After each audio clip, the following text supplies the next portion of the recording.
我们在坟场发现了他的身影。哦，那家伙终于敢现身了。哼，不怕死吗？库罗德，那就不惜一切代价将他抓过来。遵命。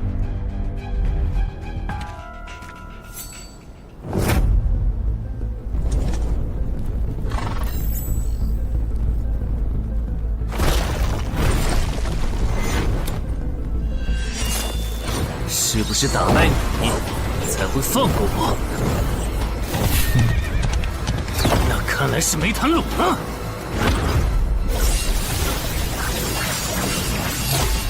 这下躲不掉，也来不及格挡。这就是你的实力。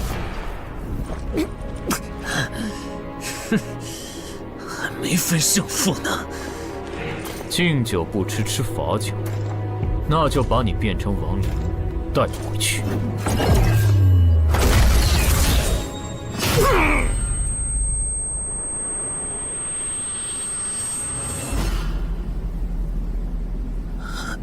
认输吧。做梦。灵。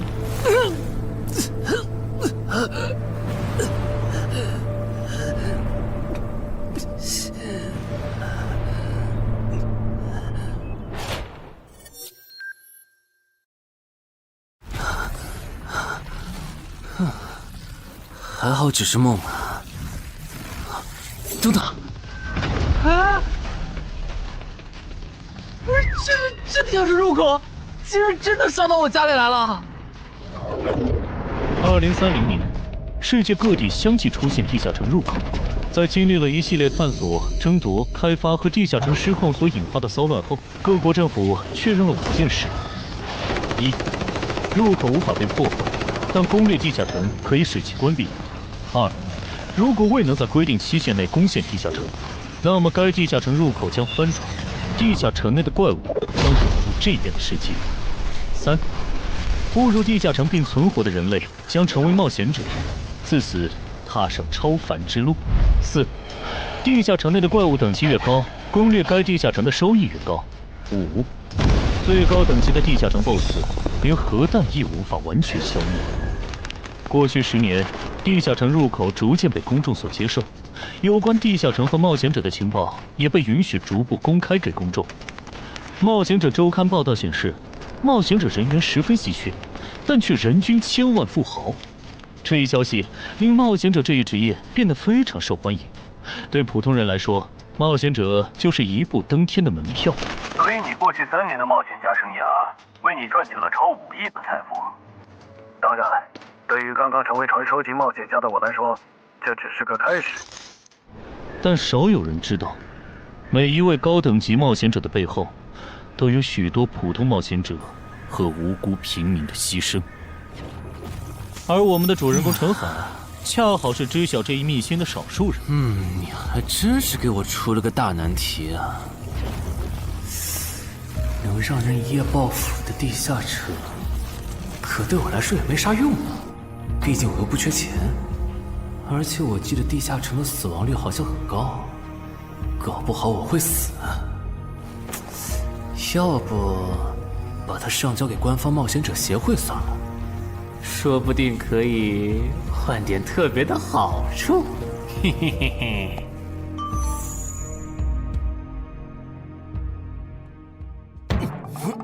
谋杀倒慢。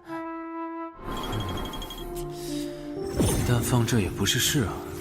时间一到，入口翻转，怪物全跑出来，大家都得遭殃。这样，我先瞅瞅这地下城啥类型，要是死亡率高，我就搬到别的城市，走之前报警让警察来管；要是死亡率低，我就自己搞定。真搞不定的话，再搬家，然后报警。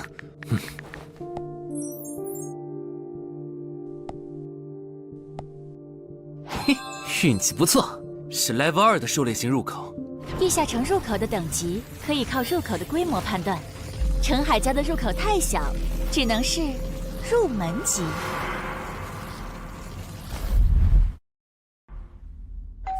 你好，有您的快递。来了，是你的快递，在这签字。好的。说起来，小哥，你该不会是发现了野生的地下城入口吧？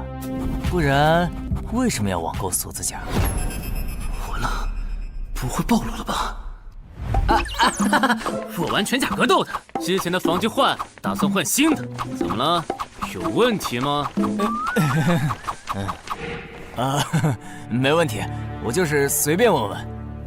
感觉这人很奇怪啊，难道是我想虽然多了？早就知道一般市民对成为冒险者这件事有多着迷，但是被人这么生硬的试探，还真是有够惊悚的。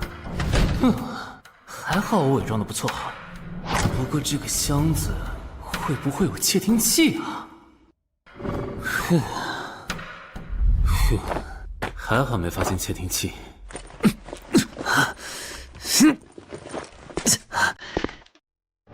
脸重，还有胸口也有一点点闷。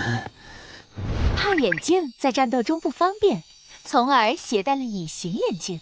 没有防身武器，就在附近消防器材店随便买了把消防斧。啊，锁起来倒是不影响，还行。那么，出发吧。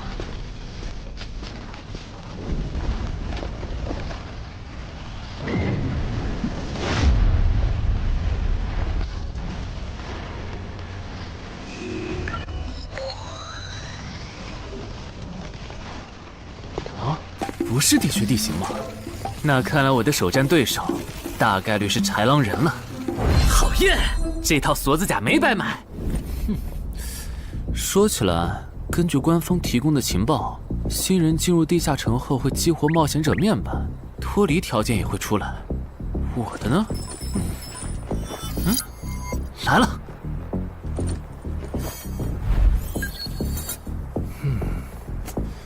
我记得普通人基础属性是10点，8点算弱，14点就很牛了。我不咋锻炼，力量和敏捷才9点，很正常。但智力有16点，真没想到啊！虽然智力和魅力是前期最没用的属性，但16点的智力，就算是协会或者财团内部也不多见吧？膨胀了，冷静，看一下地下城的脱离条件吧。脱离条件：杀死任意一只潮汐鱼人。通关条件是全灭一个潮汐鱼人小队。等一下，为什么是鱼人啊？我水产过敏啊！就不能给我安排点正常的对手吗？啊！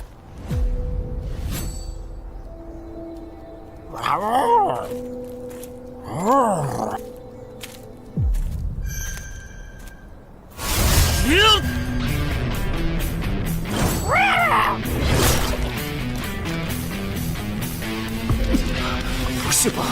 这都被躲过去了。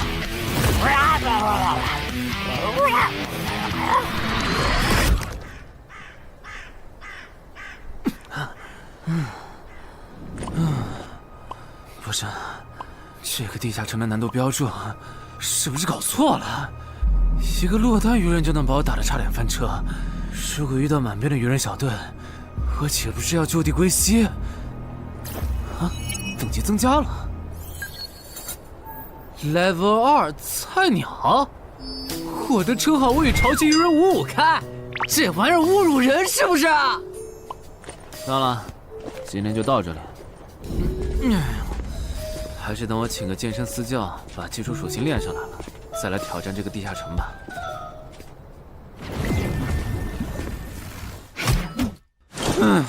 累死我了，半年的运动量都干出来了。又咋了？哦，任务结算呢？我记得地下城的任务结算好像也能爆出奇物的。嘿嘿嘿，我的要求也不是很高，给我瓶加属性的秘药就行。菜怎么了？谁还不是从菜鸟过来的？气死我了！罢了罢了，有总比没有好。让我看看这个保温杯有啥功能。该物品每天可以凝聚500毫升纯净水，可升级。这垃圾东西谁要啊？气死我了！你好，我预约了安教练。哈，您就是陈海先生吧？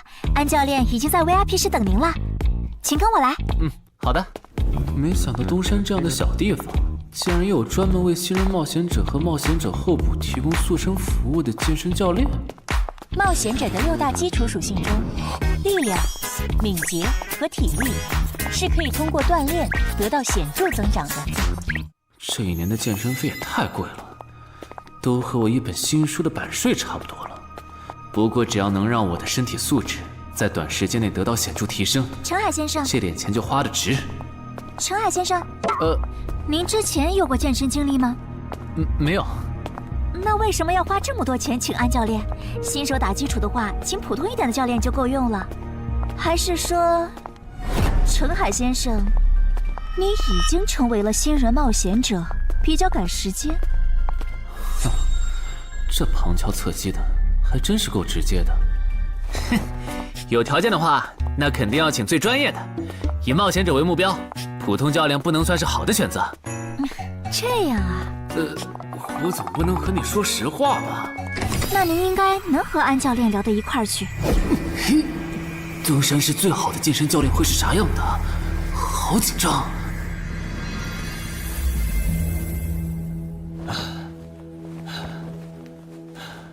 啊！和我预想的完全不一样，我还以为会是个肌肉兄弟，结果到头来，这不是个小白脸吗？我的课程这么贵，竟然也能预约得出去？开玩笑的吧？就是你想成为冒险者，跟我来吧。3、4。我撑不住了，教练。5。真的撑不住了。好，你到这里吧。30公斤举了5次，换算一下，你目前的单次最大重量应该在35公斤。作为健身小白，结合你目前的体重，你这个卧推成绩算是偏弱的。什么情况？虽然我知道我的身体能力低于平均线，但是这也太弱了吧？正常的老哥们不都是人均50公斤起步的吗？陈海先生的基础有点差呢。35公斤的极限数值换算到冒险者面板上的力量属性，应该只有9吧？普通人的力量、体能和敏捷数值是相对平均的，不会偏差太多。他现在这个状况，要在1个月的时间里变成冒险者，几乎不可能。那一般要多久？这个看你，如果天天练的话，差不多1个季度就能达到3个11了。这个11是你成为冒险者后面板上给出的约束，换算下来的话，就是比普通人略强。明白了。所以，办卡吗？那就先办一个季卡吧。我去哪儿交钱？转给我就可以了。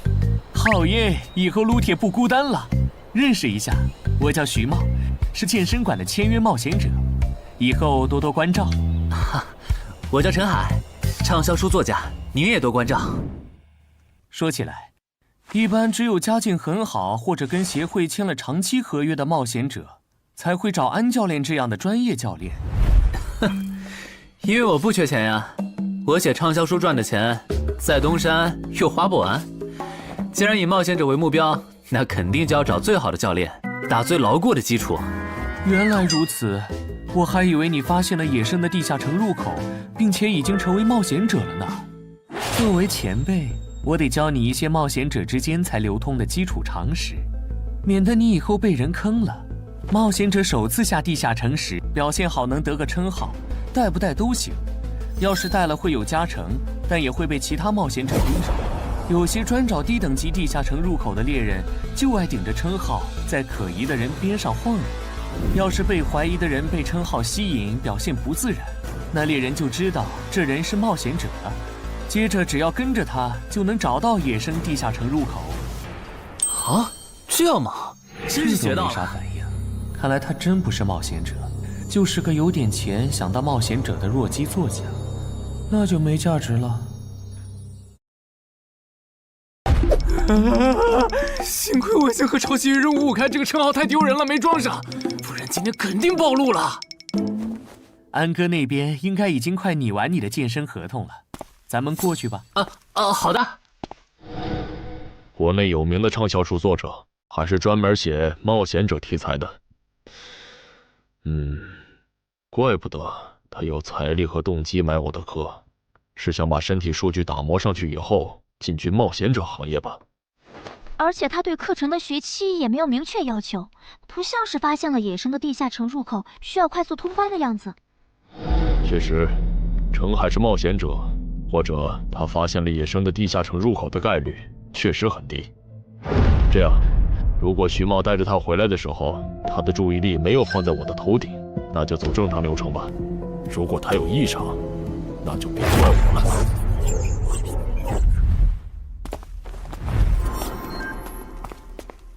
合同拟好了，你看完如果觉得没问题就签吧。好的。怪问，不是吧？连健身馆的3A 级教练也……这边。那小子刚才看我的时候表情正常，视线也没停留在我头顶的称号上，看上去不像是刚发现地下城入口的小白。徐茂，你没做多余的事吧？怎么会呢？我可是健身馆的签约冒险者。那就没有持续关注的必要了。签好了。这份是您的，请收好。等下安教练会带您做体能测试。好。行吧。和我判断的差不多，你的体能也偏弱，敏捷测试就不做了。接下来的1周，我们主要做力量和体能塑造。你一般什么时候有时间？什么时候都有时间。行，那明天上午10点来健身馆找我，早饭别吃太油的。没想到国内规模最大的健身机构竟然会干这种勾当，依靠对新人冒险者和冒险者后补的身体塑造业务来钓鱼。如果我今天的演技再差一点，就要被他们瞧出问题，吃干抹净了。怪不得东山这种小地方会有3A 级教练常驻，恐怕全国各地……等等，这样看，所有和冒险者沾边的服务应该都有坑，包括我买的锁子甲。还好我当时觉得在同一家店购买防具和兵器的行为有点不打自招，不然网购锁子甲的时候就暴露了。看来我还是低估了冒险者这个职业的潜在风险。得调整一下计划了。原本想着等锻炼的差不多了以后再来挑战这个地下城，但没想到现实世界如此残酷，针对低等级冒险者的坑到处都是。虽然今天运气好避开了一个坑，但我总不会每天都有这么好的运气吧？只能冒险来地下城提升冒险者等级了。这次的脱离条件是鱼人眼珠吗？对了，不知道昨天那只的眼珠可不可以？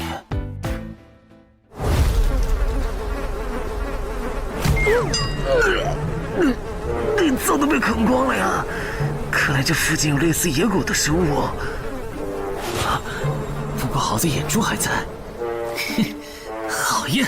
今天可以不用战斗了，等下只要记录一下这地下城的地形。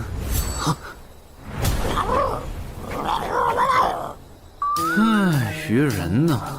我还以为是什么呢，吓我一跳。只是一只落单鱼人的话，我根本……一只还好，2只我肯定打不过呀！快润！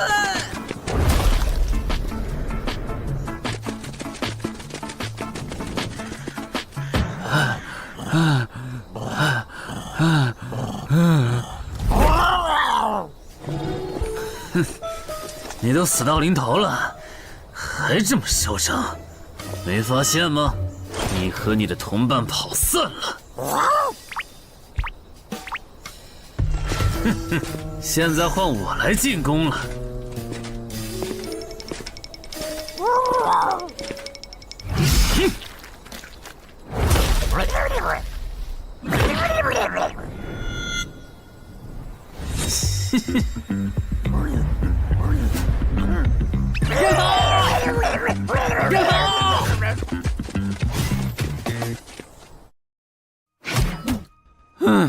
累死我了。不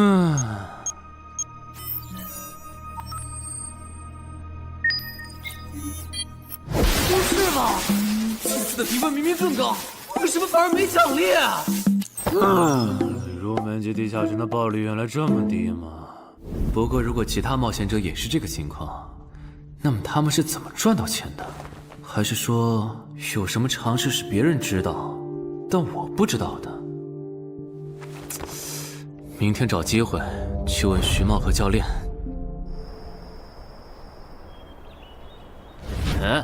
徐茂和安教练还没有来吗？徐茂去隔壁室了，大概要过几天才会回来。安教练今天临时有事，得中午才能来。好吧，那我先去 VIP 室做体能训练。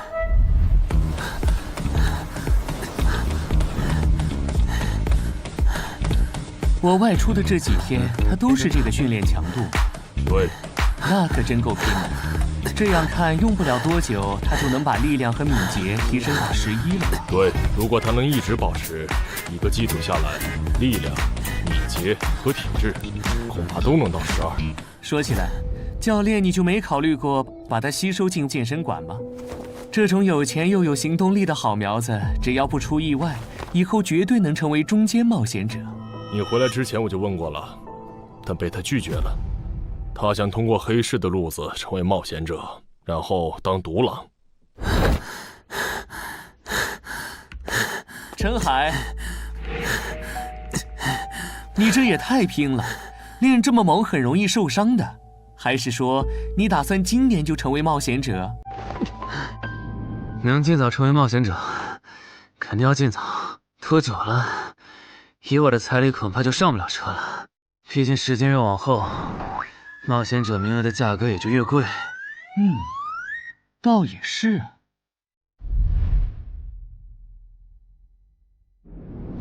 算上前天安教练的招揽，我大概可以肯定，徐茂和安教练已经排除了我拥有入门级地下城入口的可能了。接下来可以找一个合适的时机。发什么呆呢？在想事情？没，可能是太累了，有点走神。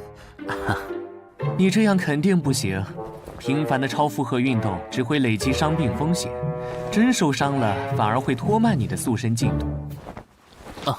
我也意识到了，后面应该会减少训练量。对了，截止到现在，你的前期投入都赚回来了吗？还早着呢，照现在这进度，起码得等我到11级才有可能回本。为什么是11级以后？因为1到5级的冒险者挺好混的，有老手带着，完成任务就能撤退，死亡率极低，没想法的就可以这么混等级。而6到10级后，任务变难了，怪物的情报就值钱了。上阶段的混子在这阶段就去收集情报，死亡率虽然变高了，但还能接着混。只有到了11级，地下城的难度提升到混都没法混的时候，才是我这种冒险者开始盈利的时候。这个阶段的冒险者对实力的提升最为迫切。装备、奇物、技能书，一切能提高生存率的东西，都能卖出很高的价格。不是，我不明白，11级后的地下城那么危险，为啥6到10级的冒险者不提前准备？不提升有很多原因。一是官方不管民间冒险者攻略地下城的事，好多冒险者到11级就想退回去过正常日子了。二是地下城的东西只能让一小部分冒险者在精英地下城混下去。11到15级赚得多，但风险也大，而6到10级有人光靠收集情报和做后勤就能回本了，所以他们也就没必要冒着生命风险去11到15级这个阶段打拼了。原来如此，所以冒险者在6级不，在更早前就已经完成分流了。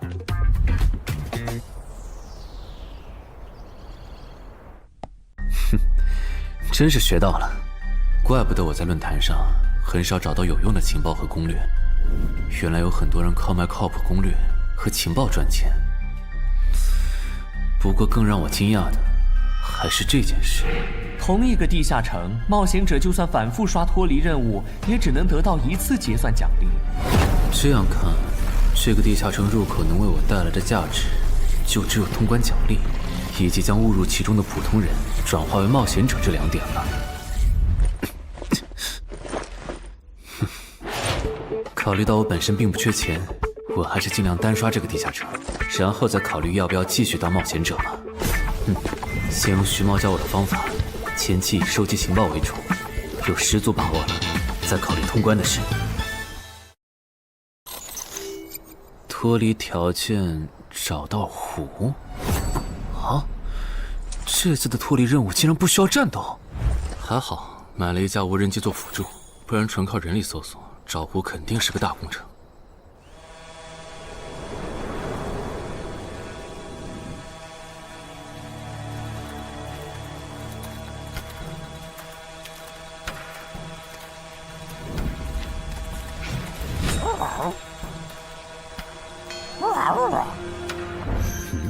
这是什么？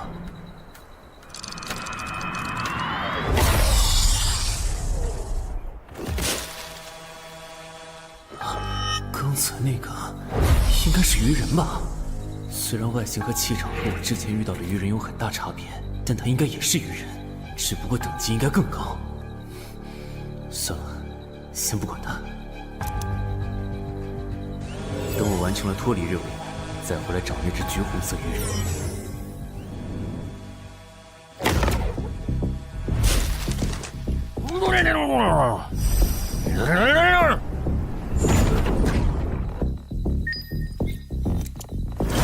找到了！哼，怪不得森林地形的地下城会刷出鱼人这种怪物，原来森林深处藏着一个这么大的湖吗？这样的话，脱离任务就算完成了，不用和鱼人接触可真好啊！接下来，是那只橘红色的特殊鱼人。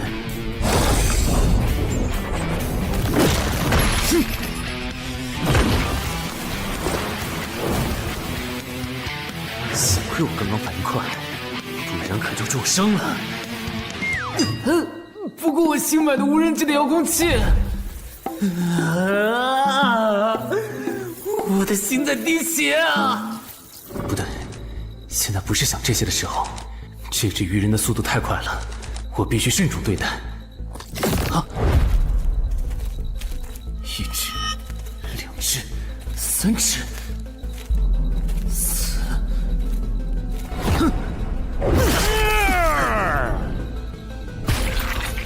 好险！这情况，这个人怎么还没死啊？如果不是穿了锁子甲，我这条胳膊估计就废了。这家伙真的是新手级冒险者会遇到的对手吗？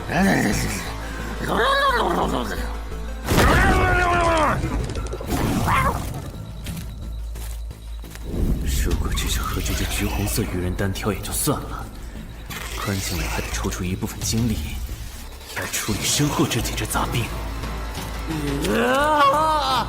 不管怎么看，这个地下城的难度绝对超纲了呀！要不逃吧？脱离通关任务重置了。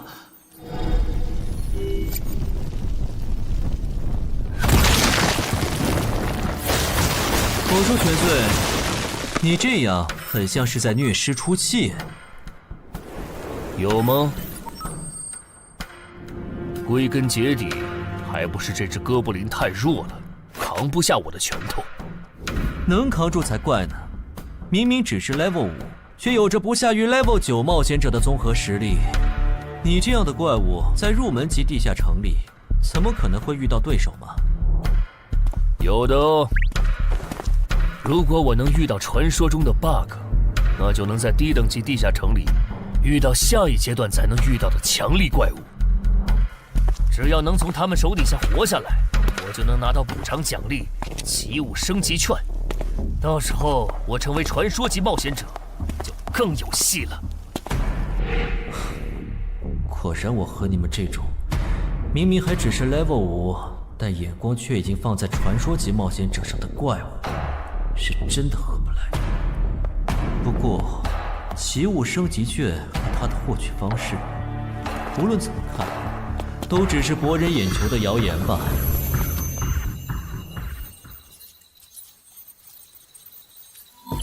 在高战力异常鱼人个体的追杀下活过3分钟，任务完成后将得到额外补偿，奇物升级券。不是吧？我都准备逃命了，你给我整这个，要玩死我吗？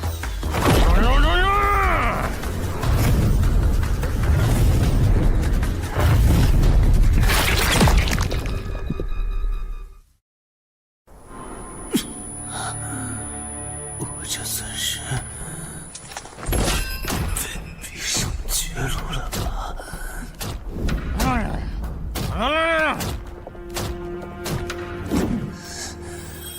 早知道当初就不该成为冒险者，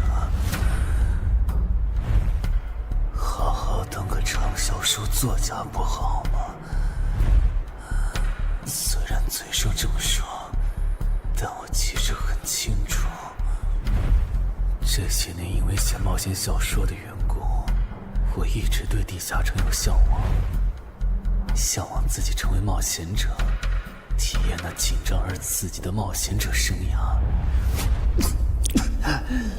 是的，虽然我怕死，人怂又不能打，但我的冒险人生绝不该止步于此。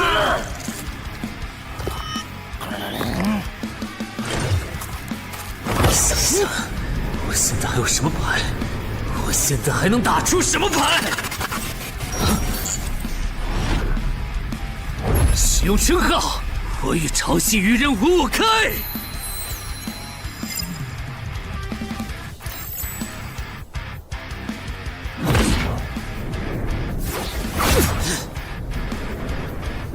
身体变轻盈，力量也变强了一点。不止如此，这些鱼人的动作也变得迟缓了许多。我的动态视力也加强了吗？能行，现在的我能行。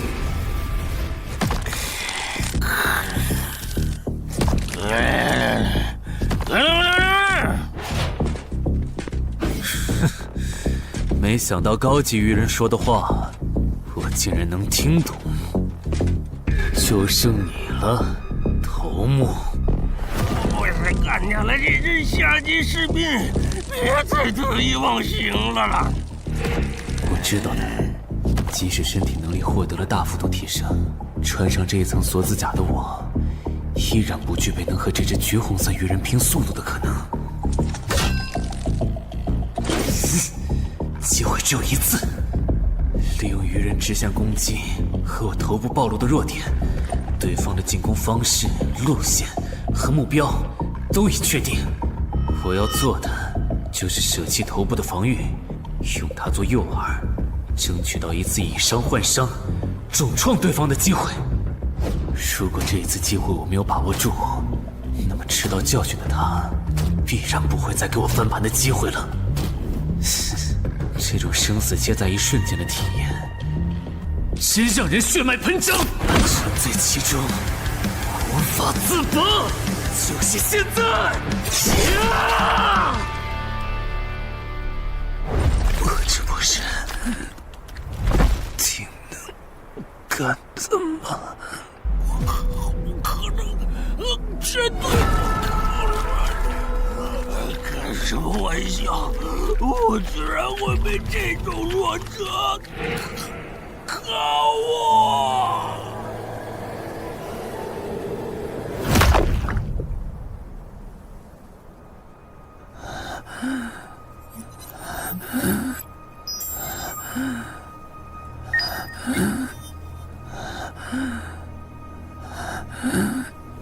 这下总不能还判定我是菜鸟了吧？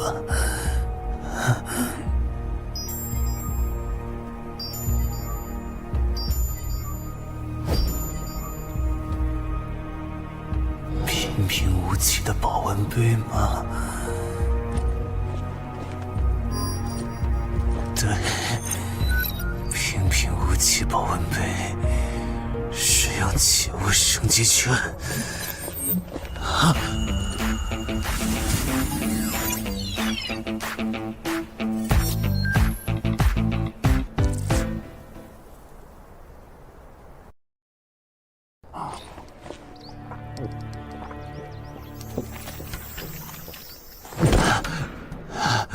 活过来了。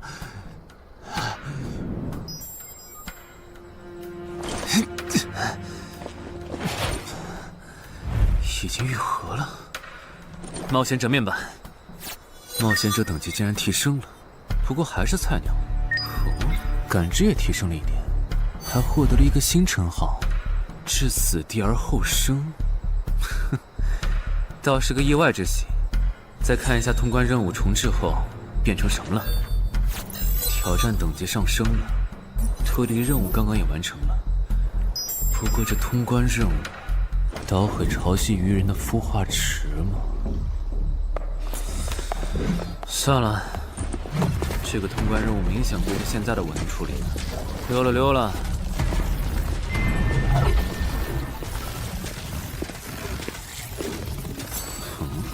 是错觉吗？怎么感觉这个地下城入口变大了？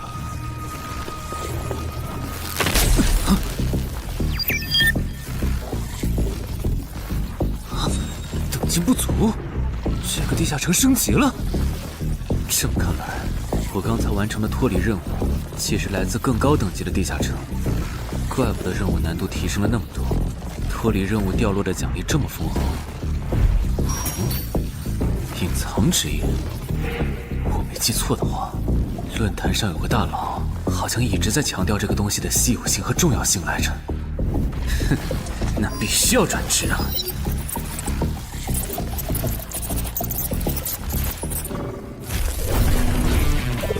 啊，什么情况？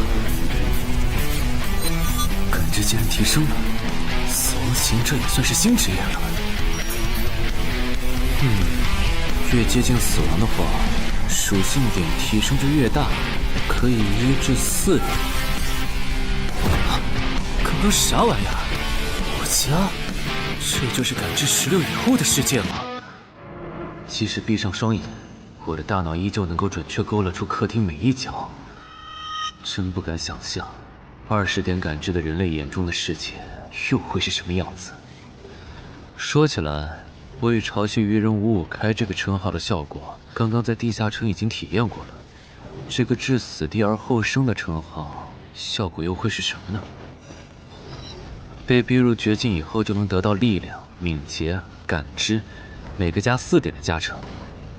这个称号的触发条件和死亡行者的触发条件差不多哎。等等，也就是说，死亡行者搭配至死地而后生，极端条件下可以给我带来8力量、8敏捷、9感知的提升。哈哈哈哈！这也太超模了吧！胆子再大一点，以后遇到打不过的敌人，我完全可以靠自残触发效果让属性提升。等干掉敌人以后，再用稀奇古怪的回血药水把状态拉回来。而且回血药水的用处也不止于此，有了它，我再也不用担心健身过度肌肉拉伤了。反正每天都能回一次血，完全可以想怎么练就怎么练。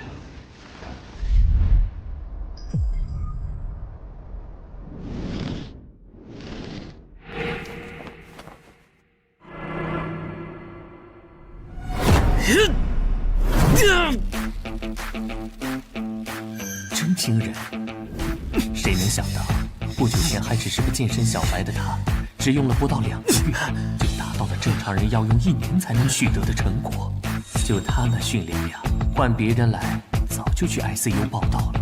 但他一通瞎练下来，还能活蹦乱跳，这说明他体质很牛啊，至少有16，甚至都有可能17或者18了。安教练，你这次是看走了眼呐。陈海还在练呢。啊，恭喜啊！你现在的力量、敏捷应该已经到达12点了。以你现在的身体素质，准备充分的话，是完全有能力完成新手级地下城的脱离任务的。真的不考虑加入健身馆，成为这边的签约冒险者吗？我可不想当一个会被合约束缚的冒险者。那真是太可惜了，我还以为能和你成为同事，以后一起攻略地下城呢。不是同事，也能一起攻略地下城啊。对了，我打算从散人手里购买冒险者名额，这方面你有什么忠告吗？忠告吗？不是同事，也能一起攻略地下城啊。对了，我打算从散人手里购买冒险者名额，这方面你有什么忠告吗？忠告嘛，那我推荐你去找散人联合。散人联合？我没记错的话，他们好像是国内最大的散人集团吧？对，如果你想走黑市的路子购买冒险者名额，那么我只推荐你选择由散人联合提供担保，或者他们自营的低等级地下城入口。为什么？我感觉找独狼冒险者明显更好啊，省钱又省力。因为涉及到冒险者名额买卖，无论买方还是卖方，其实都存在巨大的交易风险。卖家怕遇到伪装成萌新的入口猎人，买家怕交了钱对方不办事。但有散人联合的介入就不一样了，虽然他们的佣金很高，但是作为冒险者资格、地下城相关产出生意的龙头，他们为买卖双方提供的契约书还是很值得信赖的。原来如此。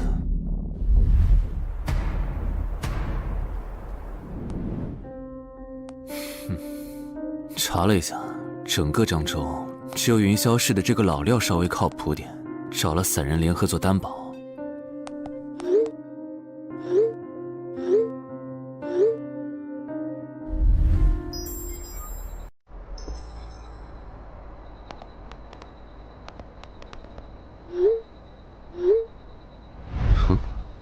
这边，云霄老司机，没错，你就是爱写作的东山市民吧？你好，就差你了，快跟我来。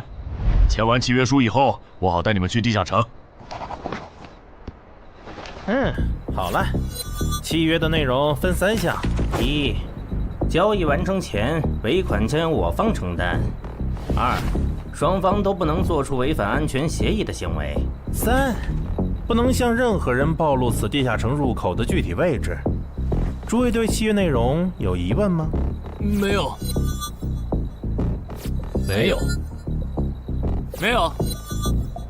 那么，契约成立。手臂在发光哎！哟，好神奇啊！好了，我的工作完成了，希望以后还有机会为诸位服务。等下大家再跟我走一段路，我带你们去地下城入口。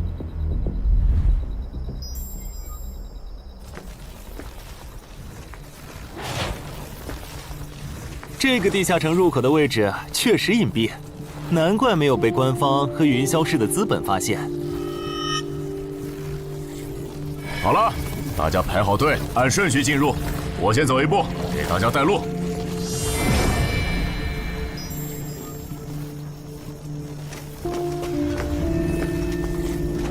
这批新人怎么样？太酷了！我也是冒险者了，真好。还行，没有看起来像刺头的。那就好，等会儿记得我们之前说的。卖家原来有2位吗？好了，大伙儿看向我这里，学着我的样子对空气喊：“冒险者面板！”冒险者面板！大家可以在冒险者面板的个人信息栏查看到自己的基础属性，往下滑动，可以在任务栏查询任务。不是吧？我的基础属性原来这么低的吗？冒险者面板上的内容只有冒险者本人才能看到，所以不用担心个人信息暴露的问题哈。麻烦大家把你们的脱离任务报一下，我这边做一个整理。任务？妖，这个物种论坛的入门级地下城怪物图鉴里好像没有，这个地下城有问题。这个地下城该不会和我家里的那个一样，存在某种致命的设定吧？基于幸存者偏差，如果一个入门级地下城的怪物没有被收录进论坛的新手常见怪物图鉴，那只有2种可能：要么它确实很罕见，要么就是遇到它的冒险者基本都死在地下城里了。警告！警告！此人违反了安全条例，未说出正确的脱离任务。那个眼镜男说谎了？不是吧？这才哪儿到哪儿啊？就有人触发安全条例了？你听我解释，肯定是他出 bug 了。契约师的契约当然不是绝对的，但对你这样的菜鸟来说，它是不会出问题的。你的脱离任务绝对不是采集高价值草药，你骗了我们。他刚进冒险者圈子，不懂规矩，做错事也情有可原。您大人有大量，再给次机会吧，是不是啊？对，再给我次机会吧。下不为例。大家再说一遍自己的脱离任务哈，这次别搞错了。我的任务是找到湖中女妖。我是聆听女妖之声。我的是凝视女妖10秒。我的也是找到女妖。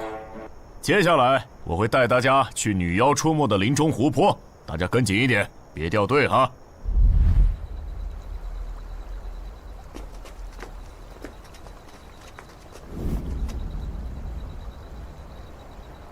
冒险者面板。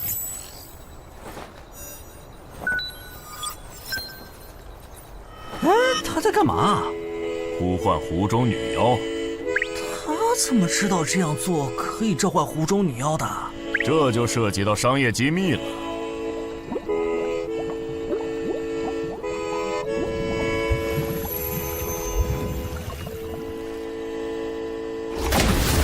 女妖出来了！我的脱离任务完成了，我的也完成了。8、9、10。大家把耳塞戴一下，女妖马上就要唱歌了。不戴的话会怎么样？女妖的歌声会破坏你的大脑。刚成为冒险者的 Level 1萌新，一整首听下来，大概会当场暴毙吧。什么？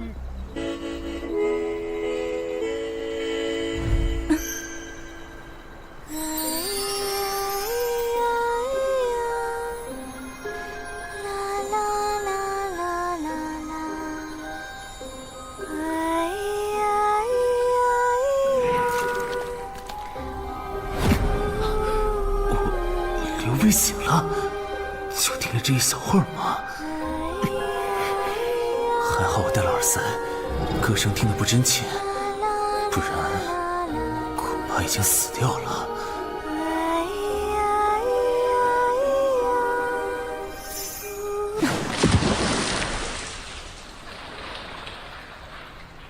大家的脱离任务都完成了吗？都做完了，那咱们就原路折返回去了哈。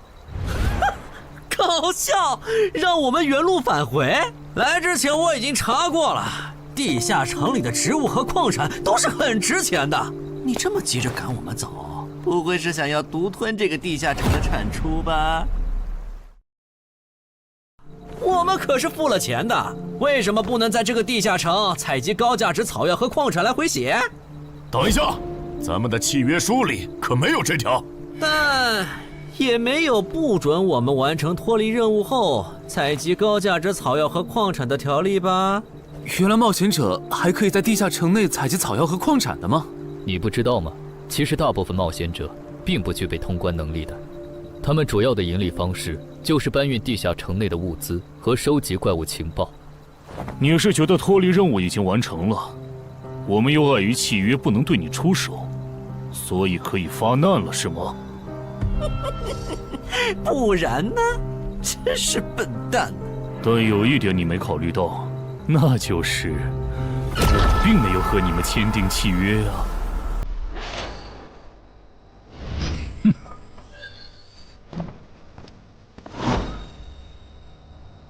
你们2个什么意思？没什么，单纯看不惯而已。我觉得这位朋友的理由其实挺合理的，只是一些药草和矿产，没必要那么计较吧。但是基于契约文书第1条的话，如果有人死亡，我们就拿不到尾款。你可以保护我们啊，作为回报，我们可以将采集到的一部分物资分给你。不好意思，我们并不想冒这个风险。真的只是因为不想冒这个风险吗？难道不是因为这个地下城藏着别的秘密，你们怕我们发现它吗？我明白了，你不是新人冒险者，你是奔着通关任务来的。老六，你应该能感受到吧？咱们之间谁更强？可恶！地下城让给他们，我们走。啥？你等等我呀！他们为什么就这样走了？这不很明显吗？这2位帮我们说话的朋友，其实是比那2个人更强的冒险者呀。过奖，其实强的不是我，是我的这位朋友。等等，不太对，3人联合的契约师不会蠢到让假装萌新的冒险者轻松找到契约书漏洞，这不符合逻辑。大家可以自行选择，接下来是单独行动，还是跟我们一起行动？单独行动的话，你们的收益可以独享；如果跟随我们一起行动的话，通关奖励我们要1半。1半？这么多？这叫多？你没仔细听吗？是通关奖励的1半。这2位资深冒险者的目标是通关。新人冒险者的通关率一般只有10%，甚至更少。就算分出去1半，我们也领先了90%的新人冒险者。大叔，你别得了便宜还叫委屈啊！所以这其实是好事。对新人来说，第1次通关时间是重要分水岭。新人冒险者越早拿到通关奖励，未来的冒险者之路就会越顺畅。那就是说，就算我只拿到1半的通关奖励，也会比绝大多数同等级的冒险者要强吗？如果你没有浪费这些开局资源的话，确实是你要强一点儿。请让我也加入你们，也包括我。我也要。那帮没良心的，签契约书前都说好了，只涉及脱离任务，其他不包的。任务一完成，他们就变脸了。差不多得了，都走了这么远，他们不可能再跟着了。你不用演了。哦，不过你这次演技提高了不少嘛。刚才我一度以为你打不过那个顶着战斗专家称号的冒险者来着。我确实打不过他。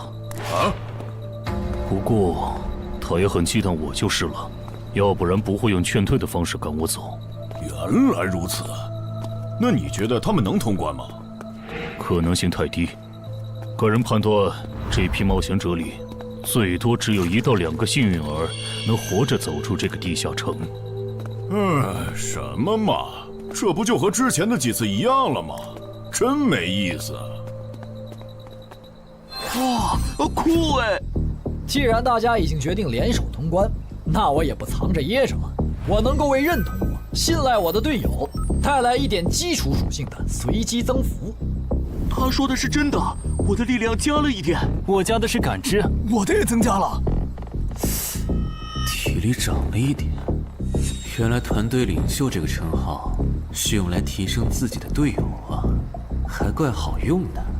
我这边还有一个问题，我们现在只知道口琴声能召唤女妖，并不知道其他的召唤方法。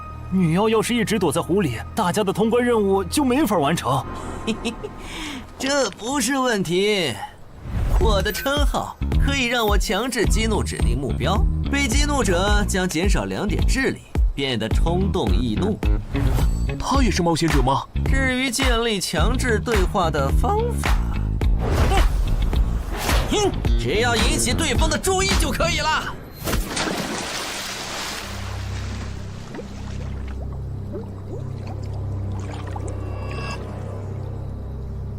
蠢货，你过来呀！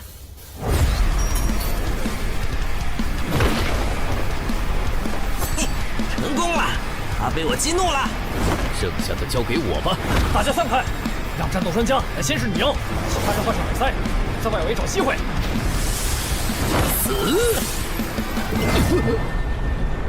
穿过去！开什么玩笑？竟然是灵体！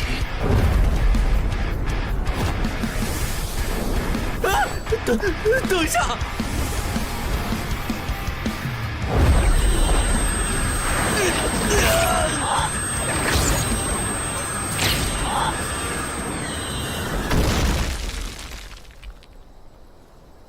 还好有耳塞，只是鼻子出血。不是吧？这个女妖原来是个妖魂。娘，有把握吗？有，但是会比较费时间。上一个地下城刷出来的僧侣之拳应该会有效，但熟练度还没上去，打起来会很慢。慢就慢了，这只女妖应该没有其他攻击手段，对我们的威胁很小。我有预感，这个地下城的通关奖励会非常丰厚。哼，愚蠢的选择。等等，你先别走。不是吧？10万个人里都不一定能出一个的感知16点的人，竟然让我……你为什么觉得他们的选择是有问题的？使用称号，他们当我不存在。真晦气！喂，你搁这对空气自言自语什么呢？不是，我刚才……不是没人吗？幻觉吗？有东西过来了！什么东西？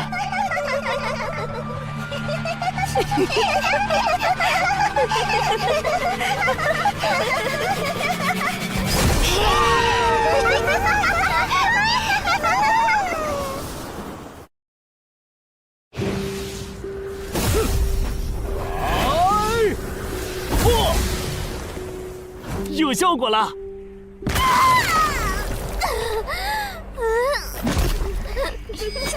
什么声音？我们搞错了，这个地下城不止一个女妖，那2个卖家没安好心。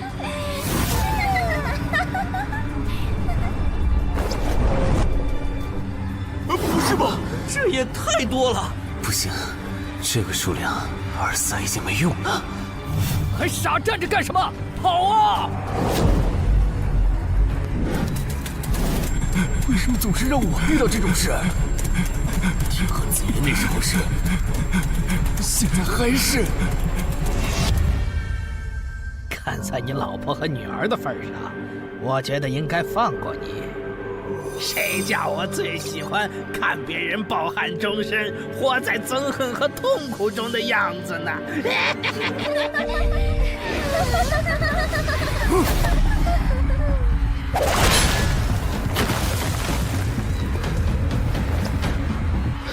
你们以为我是谁？给我滚开！妈妈，我错了。来呀，也不怕你们！来呀！被摆了一道啊！怪不得那2个入口持有者的契约没限制3级以上冒险者进来，原来是想引4到5级的冒险者来通关。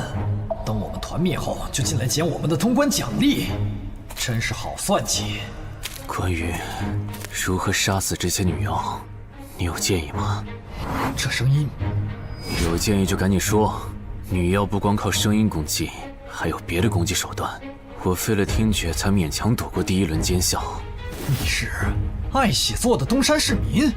对，真是看走眼了。没想到你一介新人竟然比我们这些老手反应还快。但是你不是听觉被废了吗？怎么还能听到我说话？哦，我感知16，可以读唇。原来如此，这个地下城我认为是无解的。那些女妖能免疫一切物理攻击，老实说，这根本就不是正常4到5级的冒险者小队能处理的。哦，所以你也没有办法。还有一个办法，除了僧侣之旋，阿良还有一瓶被僧侣祝福过的神油，涂抹长剑后，应该也能伤到那些女妖。不过，这也就给你能伤到他们的力量。我不信新手冒险者能从这么多幽灵的围攻里杀出去。但总不能坐以待毙吧？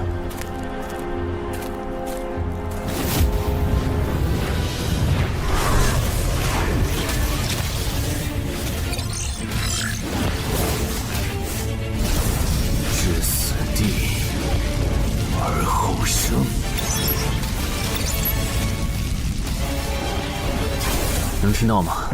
我问过你的同伴了，他跟我说，要通关必须从你那里拿到被僧侣祝福过的神油。通关吗？能帮我拿一下吗？不好意思，我眼睛瞎了，恐怕没办法操纵冒险者面板，取出你要的东西。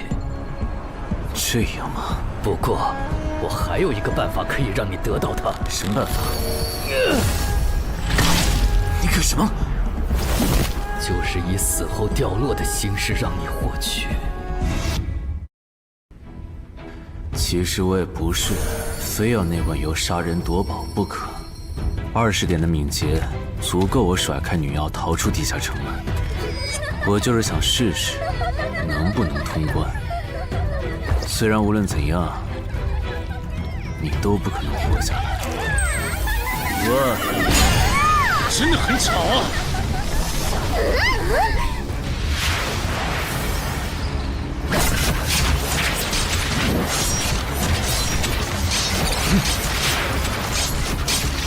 对邪恶生物伤害加0点，那么开始反击吧！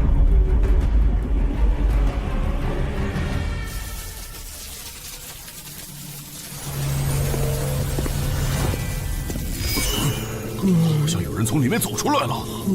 哪有人啊？你看错了吧？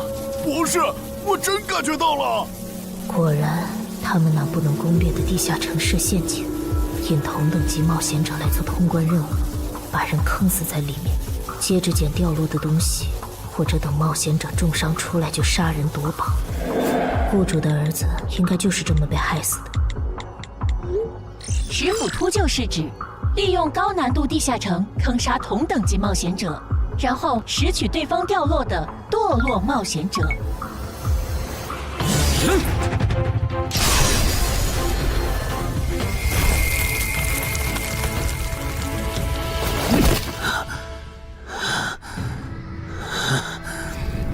好险！如果再多几只女妖，我恐怕就要被逼出回血药水这个顶牌了。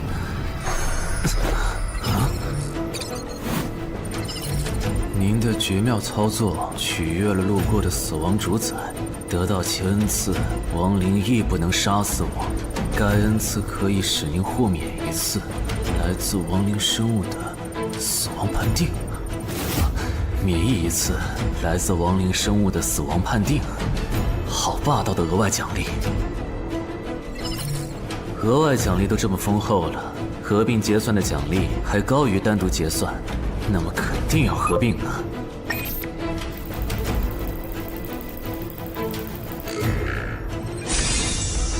哼，果然，除了稀有级奇物和新称号以外，还给我报了2个专属技能。这个地下城的奖励太丰厚了，难怪它的难度如此超标。爱写作的东山市民，你还活着吗？怎么没声音了？哼，差点把他给忘了。你现在感觉如何？能站起来吗？有点难，那只能扶着你了。其他人是不是都死了？胖子、四眼、大叔，还有你的2位同伴，都死了。你应该不是第一次进入地下城吧？哼，我还以为你不会主动说破呢。如果我说我能保守秘密，并将我得到的奖励作为酬劳全部送给你，你能不能不灭我的口？但你死了，同样可以保守秘密。那你就得不到我的通关结算了。而且，云霄老司机和他的同伴肯定在地下城入口附近蹲幸存者。我可以帮你吸引他们的注意力，相信我，让我活着走出地下城，对你来说是最有利的选择。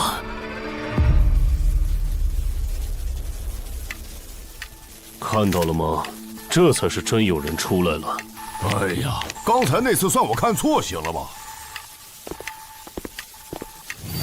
等等，地下城在坍缩，他们通关了。不对，小心右边的冒险者，他绝对不简单，肯定是狼。先干掉一个弱的，接下来到你了。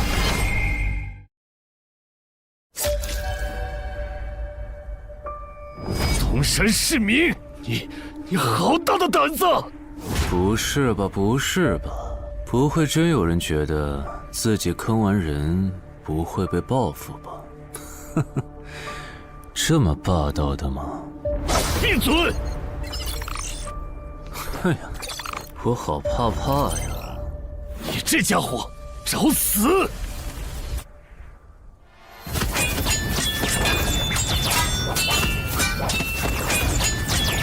这俩人相互厮杀的程度，有些7级甚至8级的冒险者都没这么夸张的速度。不可能！带上这个称号以后，我的速度竟然还是没你快，真是离谱他妈给离谱开门，离谱到家了！你的敏捷难不成有17，甚至18？可，你猜？冒险者面板！哼，不比速度了。不比了。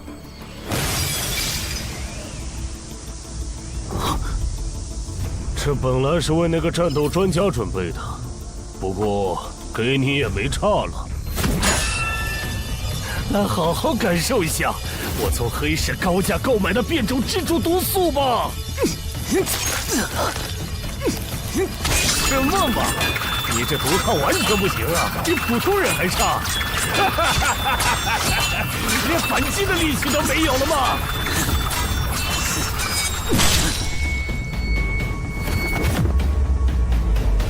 太慢了，太慢了！你这样是伤不到我的。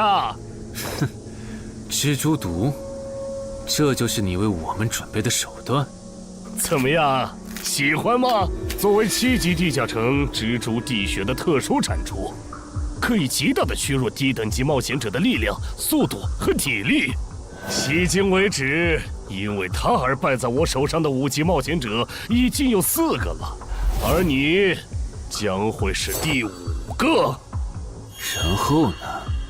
你应该不只准备了这点手段吧？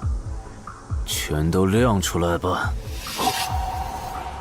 哼，不会吧？难道这就是你的全部了？当然不止这些。佩戴了毒素携带者称号的我，呼出去的气体、身上的汗液和血管里的血都是带毒的。和我僵持的越久，你中的毒就越深。这战术太吓人了，在6级以下几乎是无解的。我明白了，是我高看你了，我还以为你藏着什么大招呢。关闭技能，与死亡共舞。不可能！怎么还有这么快的速度？哼，你猜？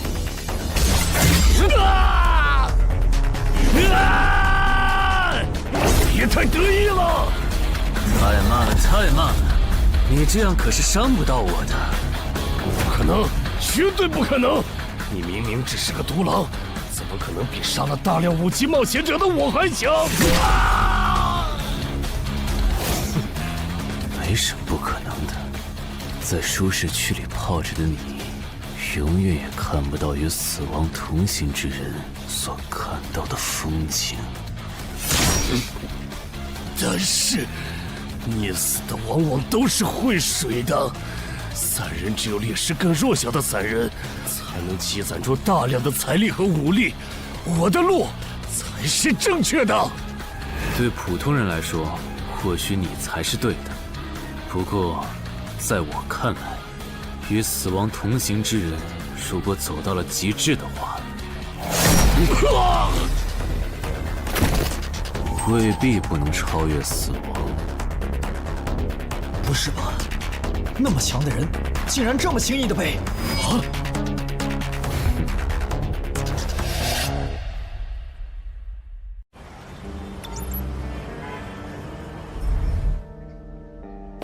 你这运气也太差了吧！啊，徐茂，你怎么来了？来看你啊！第一次进地下城就遇到了能免疫物理攻击的怪物，好不容易通了关，还被师傅秃鹫堵门。不过也多亏了这次经历，让我得到了置死地而后生这个称号。也是，还算幸运。那些传说级冒险者，哪个没在5级以前越级挑战过对手呢？对了，个人建议不要让别人知道你的主要称号，情报泄露是很致命的。冒险者要防的不只是地下城的怪物。原来如此，学到了。虽然女妖之森的入口持有者，官方说是被另一个幸存者杀了，但我查过，那人主要称号侧重团体战斗，单人作战能力没强到能杀掉2个石斧秃鹫，所以，怎么了？我脸上有什么东西吗？没什么，我只是突然想起来，高教练月底就要回东山了。你这边养好伤以后，记得回健身馆报道。关于你的塑身计划，要进入第2阶段了。好的。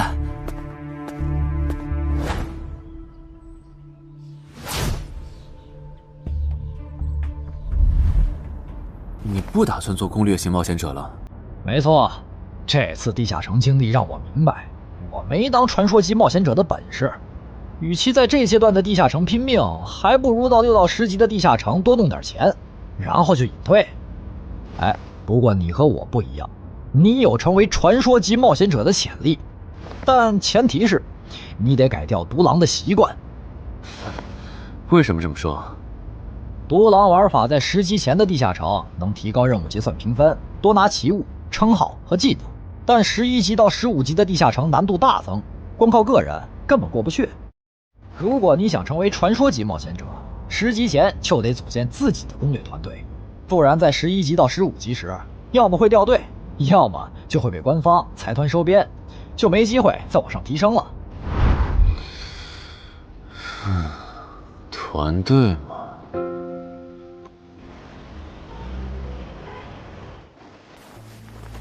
害死我儿子的秃鹫们已经死了，杀死他们的人就在这2名幸存者之间。你认为谁才是帮我儿子报仇的恩人？他。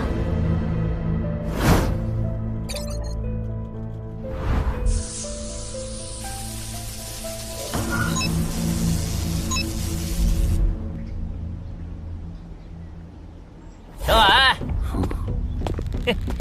你就是女妖之森的通关者陈海吧？我们对你在女妖之森得到的通关掉落很感兴趣，你开个价吧。不卖。他说不卖，他不会真的以为我们是在跟他商量吧？那我换种说法，把你在女妖之森得到的东西交出来，立刻马上，不然有你好看。你们在干什么？不许骚扰我们医院的病人，走开！烦人的家伙来了，哥，我们走。切，真晦气。下次他们再来骚扰你，你就来找我。我哥哥是10级冒险者，他们不敢惹我。谢谢。不，该说谢谢的人是我。我的好朋友死在了女妖之森，你和王先生攻略了这个地下城，还铲除了用它钓鱼害人的秃鹫。原来还有这么一层关系啊！我和我死去朋友的家人都很感激你。总之，这是地下城暴走后的随机拉人现象。怎么还会拉我呢？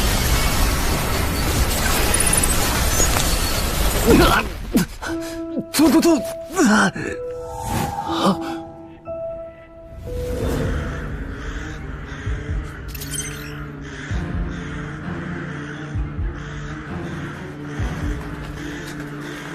大家不要惊慌，我们只是被拉入了翻转后的入门级地下城。不是吧？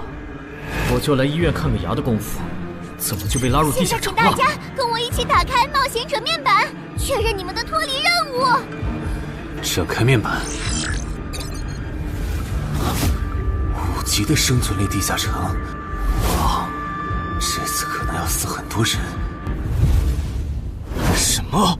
云霄市医院发生入门级地下城翻转现象，有20人因此凭空消失，周德也在这20个人里。情况如何？失踪人员名单已经整理出来了。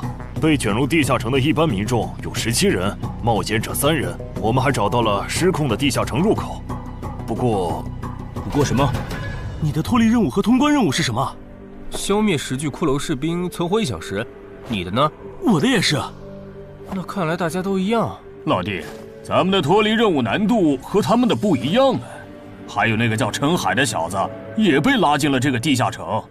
正常，生存类地下城的脱离任务是根据挑战者实力的强弱划分的。至于那个叫陈海的，等咱们做完了脱离任务再去找他。那个，大家听我说，这个地下城非常危险，请大家捡起地上的兵器，3到5个人为一组，凑齐脱离条件以后，尽快离开吧。完成脱离任务以后赶紧离开？你算老几啊？在这指挥本大爷？说不定是人家想把咱们忽悠走了以后，独吞地下城的宝藏呢。不是，这个地下城真的很危险。这点蠢货脑子有坑吧？对地下城的危险没有认知也就算了，还在这带节奏。这位先生是非常强大的冒险者，他前几天刚通关了一个难度非常高的地下城，还和同伴联手除掉了10府秃鹫。真的假的？就是锦城家园那栋烂尾楼，听说害死了好几10人。哦，想起来了，请大家相信他的判断。这个护士干嘛一直夸我呀？好烦呐！不过好在效果还行，能引起这些新手的重视就好。等一下，如果这个地下城真的那么危险，那你觉得就凭我们这些普通人，真的有能力完成脱离任务吗？先不说消灭骷髅士兵有多难，就按你说的，3到5人一组去猎杀骷髅士兵，最后肯定是青壮年组队，老弱被抛下。请问，你考虑过被剩下的人的死活吗？有道理。分开行动的话，士兵听起来就很难对付。骷髅士兵，那就死定了。很多人就是因为单走，才被地下城里的怪物杀死了。姐夫说的没错，被拉入地下城后，一定要拉拢人心，来拿到话语权，再利用话语权来强迫冒险者当我的保姆。能通关高难度的入门级地下城又如何？当你开始在意这些渔民死活的时候，你就注定得当我的保姆了。你们能信任我吗？那跟我走吧，我带你们去完成脱离任务。好的。谁允许你们走的？作为在场唯一一个有地下城攻略经验的冒险者，你难道不应该留下来保护我们吗？对呀对呀，能力越大责任越大。我看他就应该帮我们把脱离任务给做了。对，送佛送到西嘛。第一，我不是官方冒险者，我没有义务来保护你们的安全。第二，不要对我道德绑架，不然我真的不介意走之前打断你的腿，把你留在这里自生自灭。这人怎么这样啊？保护老弱不是最基本的道德吗？活该他不是官方冒险者，看来道德品质不过关。你们干嘛去？我觉得那个人说的很对，既然通关任务是存活1小时，那肯定是越往后越危险。对普通人来说，早点完成脱离任务离开这儿才是最优解。切，不走留着被你们道德绑架，免费当保镖吗？我们又不是傻子。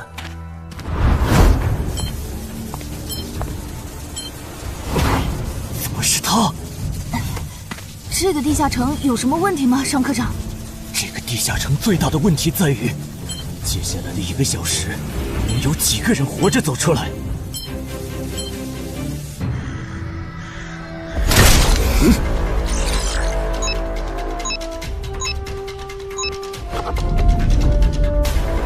你们就学我刚才做的，用剑去砍那些骷髅士兵的颈椎。那你呢？又来了！我嘛，就用我的老火箭和他们练练。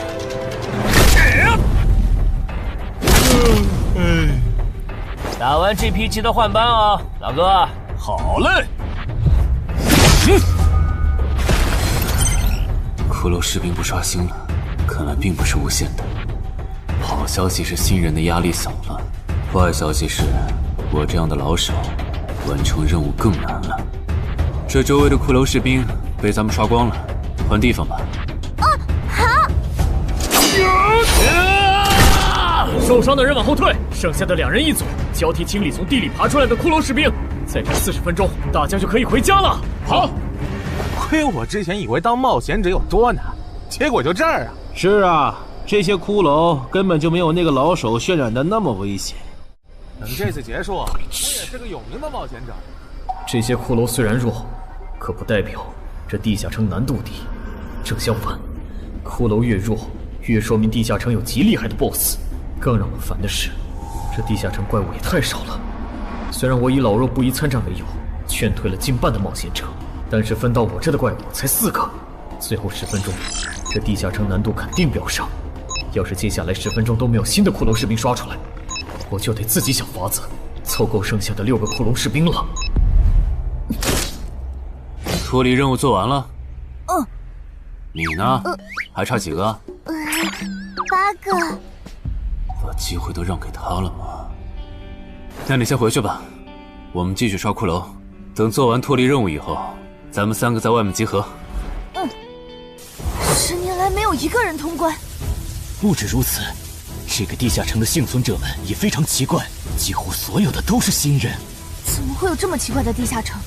正常不都是冒险者越强大，生存率越高吗？因为这个地下城有一个被称为强者坟墓的机制。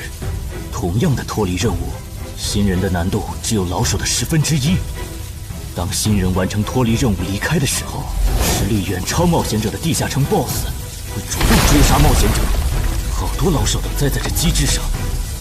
周德，快点察觉到，这个地下城的本质是谁最先完成脱离任务，谁才能活下来的竞速比赛。好心的冒险者哥哥，护士姐姐，再见。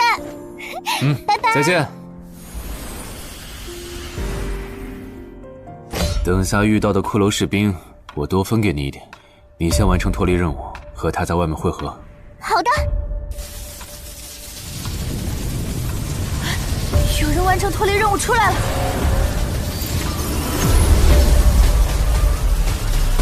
怎么是小孩子？有人离开这个地下城了。这个第2阶段是什么意思啊？原来是这么回事吗？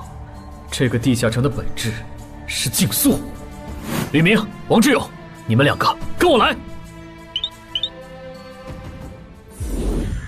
老弟，有个人完成脱离任务离开了，是不是那个叫陈海的人呢？不可能，先不说他还带着2个累赘，光冒险者们要杀的100个骷髅士兵就不好找。那会是谁呢？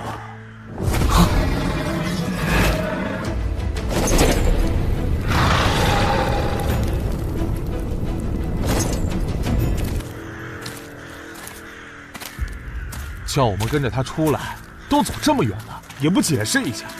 如果遇到大群的骷髅士兵，咱们3就完了。闭嘴吧，他这么做肯定是有原因的，你没注意到吗？他是看到任务栏变更以后才叫我们出来的，恐怕他比我们更清楚这个地下城发生了什么。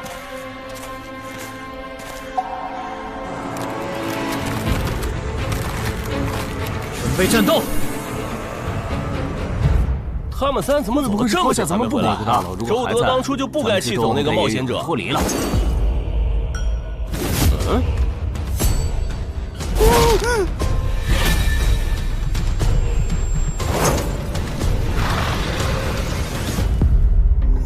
周德、吕明，你们2个王八蛋，竟然拿我当挡箭牌，用完就丢！你们这2个小人！你还差几个？3个。那快了，我们再找些小股的骷髅士兵杀，应该能赶上。等等，不对劲，幸存者的数量在减少，营地那边出事了。说什么？陈海哥，这个阶段是什么意思啊？可能是难度提升，接下来会出现更强的怪物的意思吧？这个你别管。你的脱离任务做到哪儿了？我看看啊，陈海哥出事了，其他人都死了，现在只剩4个幸存者了。什么？左2，右2，去左。都说了，是这个地下城的 BOSS 降临了，要想活命，必须就地折返。在 BOSS 找到我们之前，完成脱离任务。别开玩笑了，就咱们2个人，怎么可能在那么多骷髅士兵的围攻下完成脱离任务？王之勇在的时候都做不到。听不懂人话吗？我们已经没有时间去找骷髅士兵了。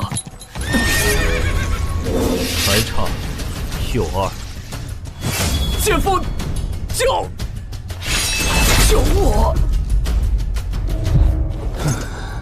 你好了吗？马上！陈海哥，好了。常先留下，你先走。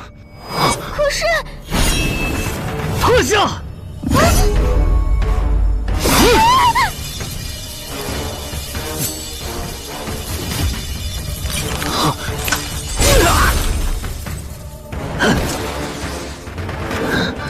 好强！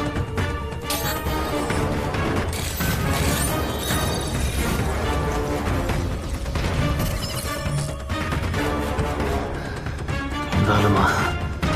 你留下来，只会碍事。我知道了，我去外面等你，你一定要活下来。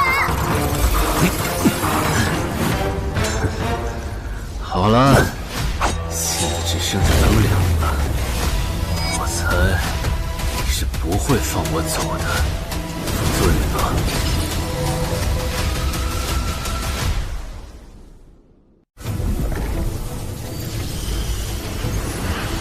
是护士姐姐，里面还有幸存者吗？有，但是陈海先生他……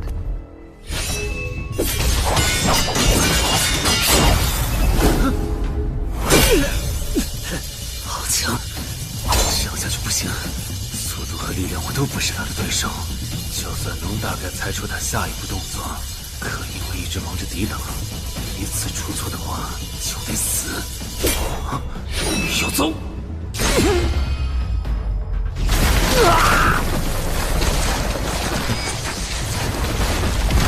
这么巨大的实力差，你还能跟我过几招？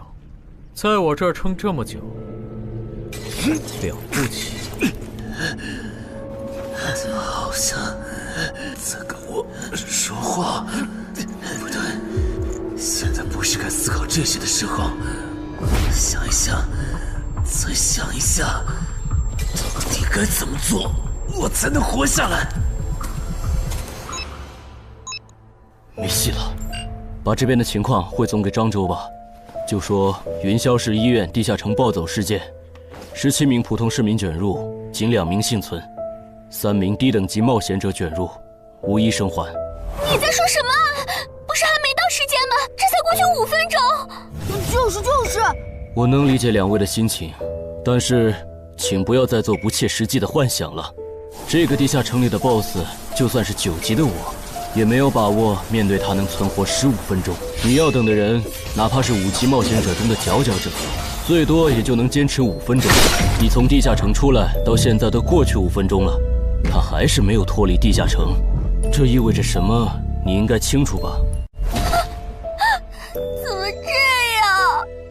如果不是因为我们拖累了他的进度，护士姐姐，陈海先生肯定能活着离开这个地下城。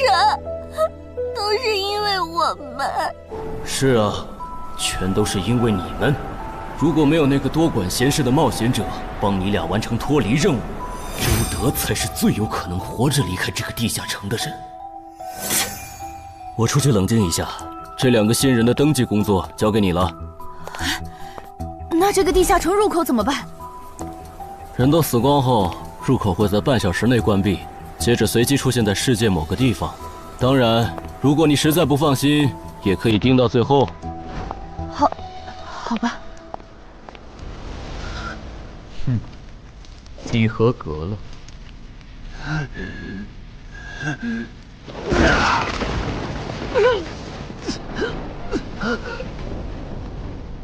我很期待你成为亡灵后的表现。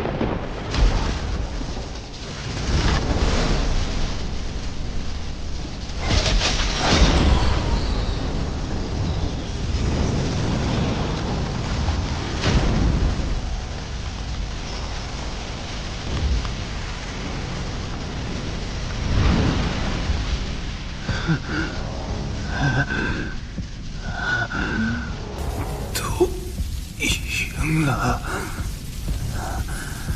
对这个 BOSS 来说，完整的我更有价值。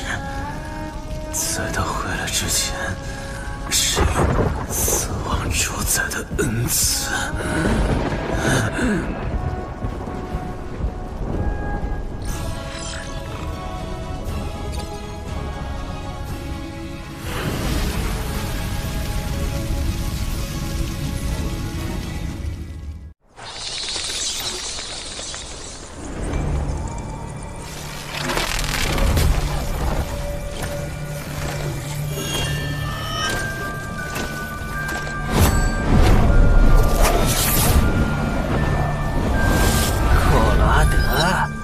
不是被大军派去坟场征兵了吗？怎么回来了？切，白跑一趟！我还以为是谁激活了骸骨大军发出去的晚宴邀请函呢。我发现了一个有资格成为我们同僚的新人，让他从零开始太浪费了。我打算让大军把他变为预备役。同僚，坟场的冒险者最高才5级。这阶段的新人连合适的职业和称号都没确定，你就肯定他能跟咱一样成为传奇？他已经找到了合适他的职业和称号。这次真的太险了，如果不是那家伙主动走了，就算再给我一条命，我也完全没机会。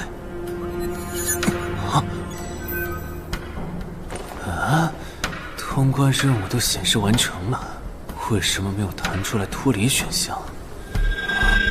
不会是必须完成脱离条件以后，我才能离开吧？在那个怪物意识到我没死之前，那得抓紧了。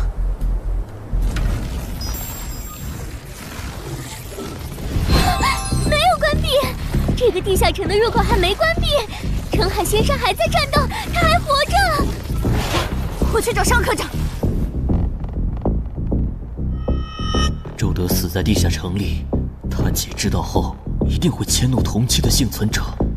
如果处理不当，尚科长，怎么了？慌张成这个样子？那个地下城入口没有关闭，结束的时间明明已经到了，但是他还在。怎么可能？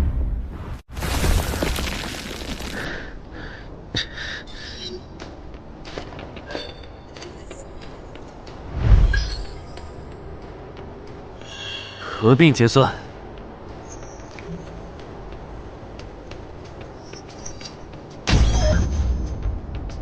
原来那个亡灵骑士叫库罗德呀。不过，传奇级，坟场才5级，怎么会有这么超纲的 BOSS？ 说起来，这个地下城的 BOSS 强度这么高，以前真的有人通关过吗？尚科长，你看，尚科长，这地下城暴走后，超过关停时间仍然存在，怎么会这样呢？有2个可能：一，被卷入地下城的冒险者完成了通关任务，但却没有完成脱离任务；二，地下城升级。一定是第一种，一定是。不可能的，坟场很早以前就已经被世界冒险者协会定义为几乎无法被攻略级的地下城了。相比有人通关，我更相信是地下城内部发生了什么变化，导致地下城升级。有人出来了！是澄海先生，真的是他！哎呀，你们都在啊！担心死我了！开什么玩笑！没能坟场竟然真的被他打通关了！一辈子的。那么严重吧？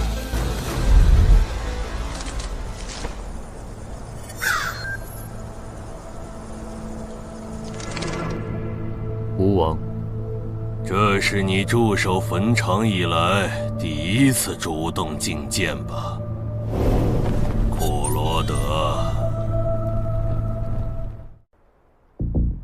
你知不知道，就在刚刚，你成为了全球首个通关坟场的冒险者。首通？我？对，你要火了。坟场这个地下城虽然等级很低，但是在冒险者圈子里很有名气。你首通的经历应该会吸引到很多资本和散人工会的招揽，当然也包括官方。啊，所以现在是招揽环节。是的，你在女妖之森和坟场的表现已经充分证明了你的潜力。像你这样的超级新人，整个冥省1年下来也不会超过10个。作为云霄市地下城负责人的我，当然不可能错过。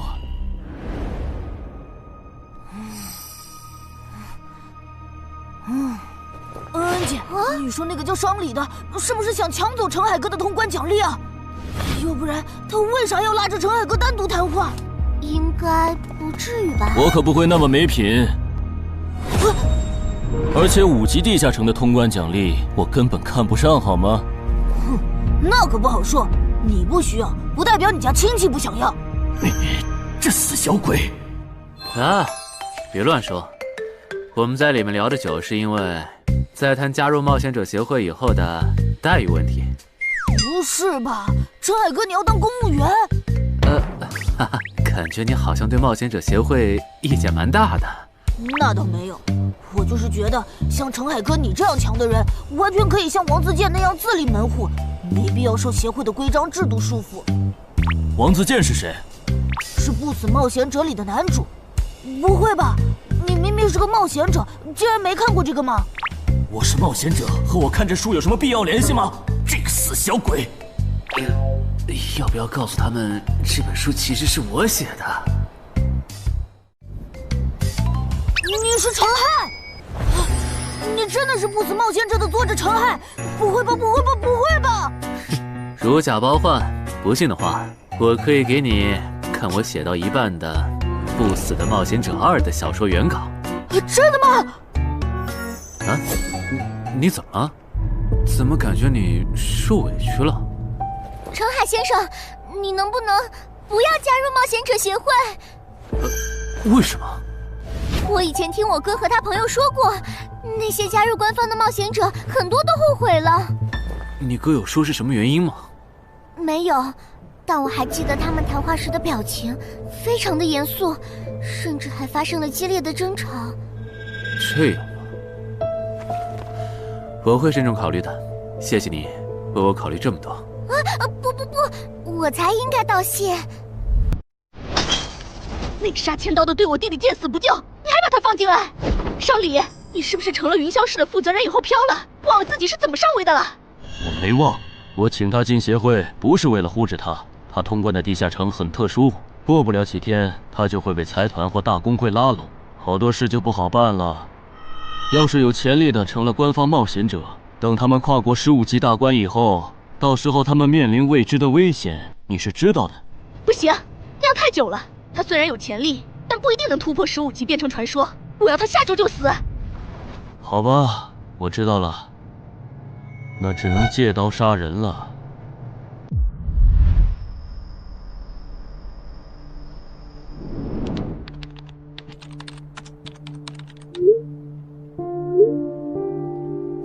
坟场，这个地下城的情报不是早就挖无可挖了吗？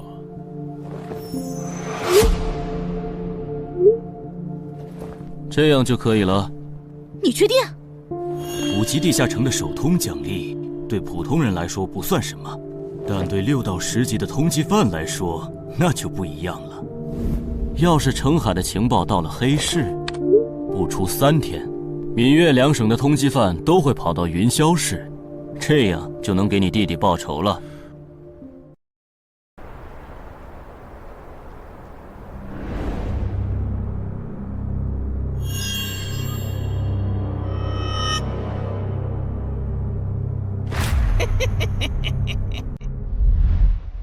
我的个人信息要3天后才能录入官方的冒险者系统吗？是的，我记得程先生你是东山人吧？要不我这边先给你安排一下暂住的酒店，这样你这几天就不用两边跑再折腾了。不用，刚好我要回东山办点事，那我3天后再来云霄。好的好的，那咱们3天后再联系。前提是3天后你还活着。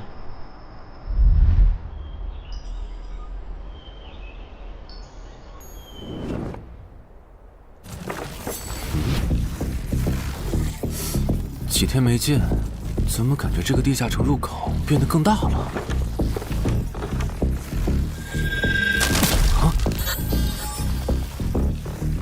准入等级6级，也就是说，这个地下城的等级现在介于6到10级之间了。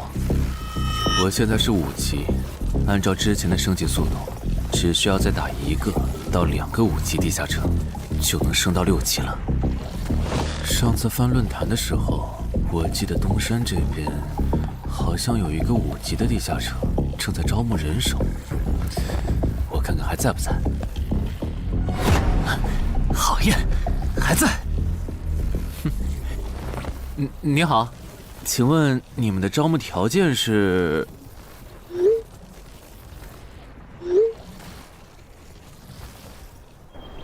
黑市金币？你问这个干嘛？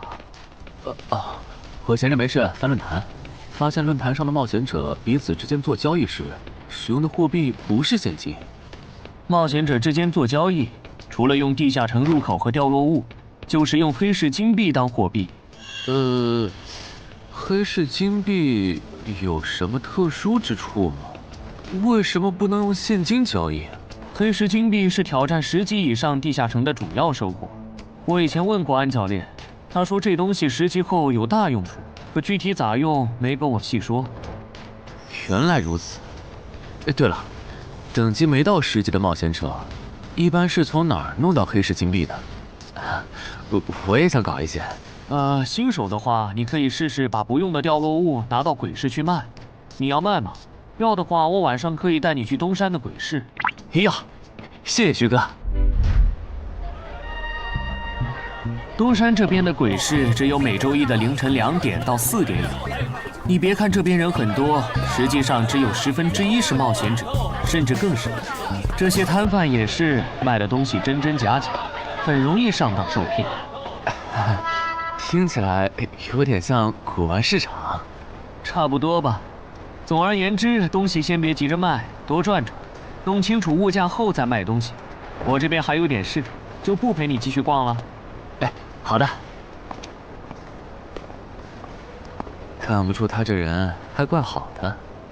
好了，到我来扫荡了。小哥，来看看这件，可都是宝贝啊！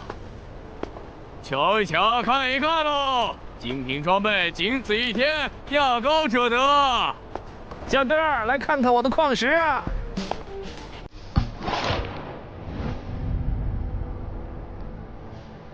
看他求购的内容，这个人想要攻略的地下城，该不会是女妖之僧吧？这位小哥，你有我要的东西吗？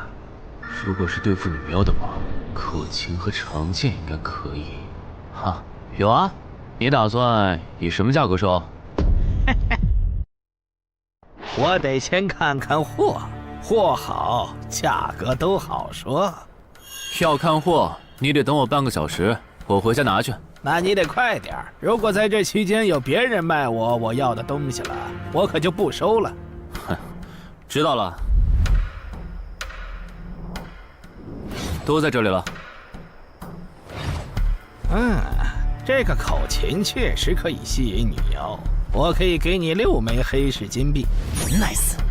至于这把剑，这剑携带圣化属性，对邪恶生物伤害加2点，能够有效攻击女妖。哦，有点意思。爷爷，你这把剑我可以给你8枚黑市金币，咱们加个微信吧。之后我这边如果再有需要，交易起来也方便。好啊，加好了。慢走啊！转大发了。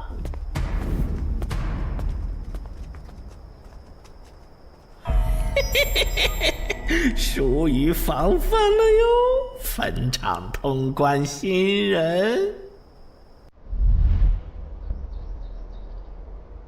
唉，都过去1个多小时了，那个叫四海为家的怎么还没来？算了，不等了。各位新老朋友，大家好，我是5级哥布林地穴地下城的入口拥有者搬砖小 C。我左手边这位是协会冒险者林女士。哟，本次攻略已在官方备案，大家可以不用担心秃鹫的问题。这边的3位大叔和我组队过3次，是实力和人品都很过硬的老手。这小子怎么每次都这么磨叽？然后是本次行动的金主，目前还是普通人的王老板。大家好，鄙人姓王，是东山地产的经营者。最后是新朋友，爱写作的东山市民，和今天也很闲鱼呢。他们都是3级以上，可以胜任后援工作。大家好。怎么这些人都喜欢在公园集合呀？上次的师傅秃鹫事件后，我都快对公园有心理阴影。大家都互相认识了，接下来请随我前往哥布林地穴的入口所在地吧。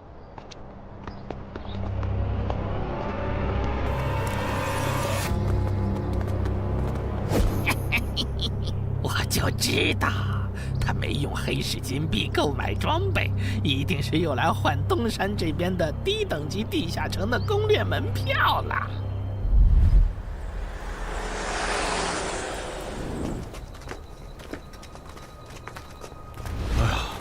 那个还要走多久啊？啊，快了，入口就在前面。小三，这入口你是怎么发现的？这也太偏了。不是我发现的，是本地的一位驴友发现，然后卖给我的。真的假的？这年头还有发现地下城入口以后自己不攻略，反而拿去换钱的傻子？因为哥布林地穴对新手来说太难了，当时发现这个入口的驴友不止1个，但最后完成脱离任务活下来的就只剩下1个人了。人家已经是冒险者了，这地下城在开放期又攻不下来，还不如卖了，换点能用的东西。剩下的钱分给死去同伴的家属，这选择挺合理的呀，不是吗？合理是合理，但我觉得事情应该没那么简单。喂，你这人真是的，咱们都合作好几次了，你还怀疑我？到了，形状、颜色、大小完全一致。没错，这个就是5级的地下城，风险评估过了，可以进。讨厌。这一下你放心了吧？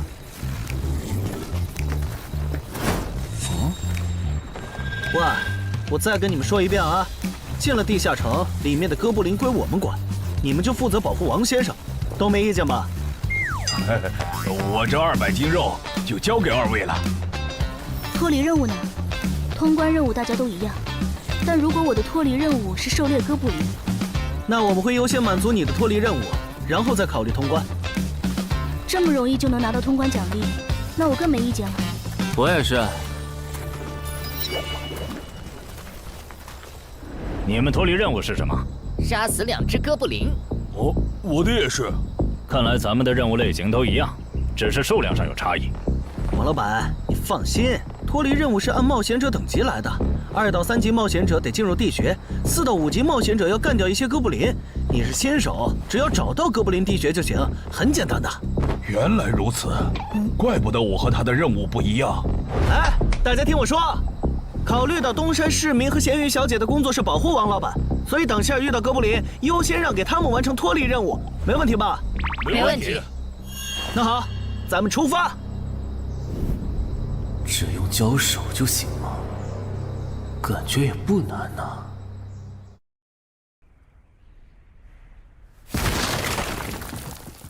这个你不要吗？不要，你杀了吧。这就是5级地下城里的怪物吗？感觉也没多强啊。那是因为现在遇到的都是小怪，真正难搞的 BOSS， 得深入地穴以后才能遇到。一般情况下，哥布林地穴的 BOSS 哥布林勇士，得3、5个老手一起上才能干掉。哦，原来如此。那如果这个地穴里有2只甚至更多的哥布林勇士，咱们能对付得了吗？那肯定是对付不了的。不过一个哥布林部落只会诞生1只哥布林勇士，目前全球就1对冒险者遇过双胞胎哥布林勇士，这种小概率事件，咱们肯定碰不上。哦，那我就放心了。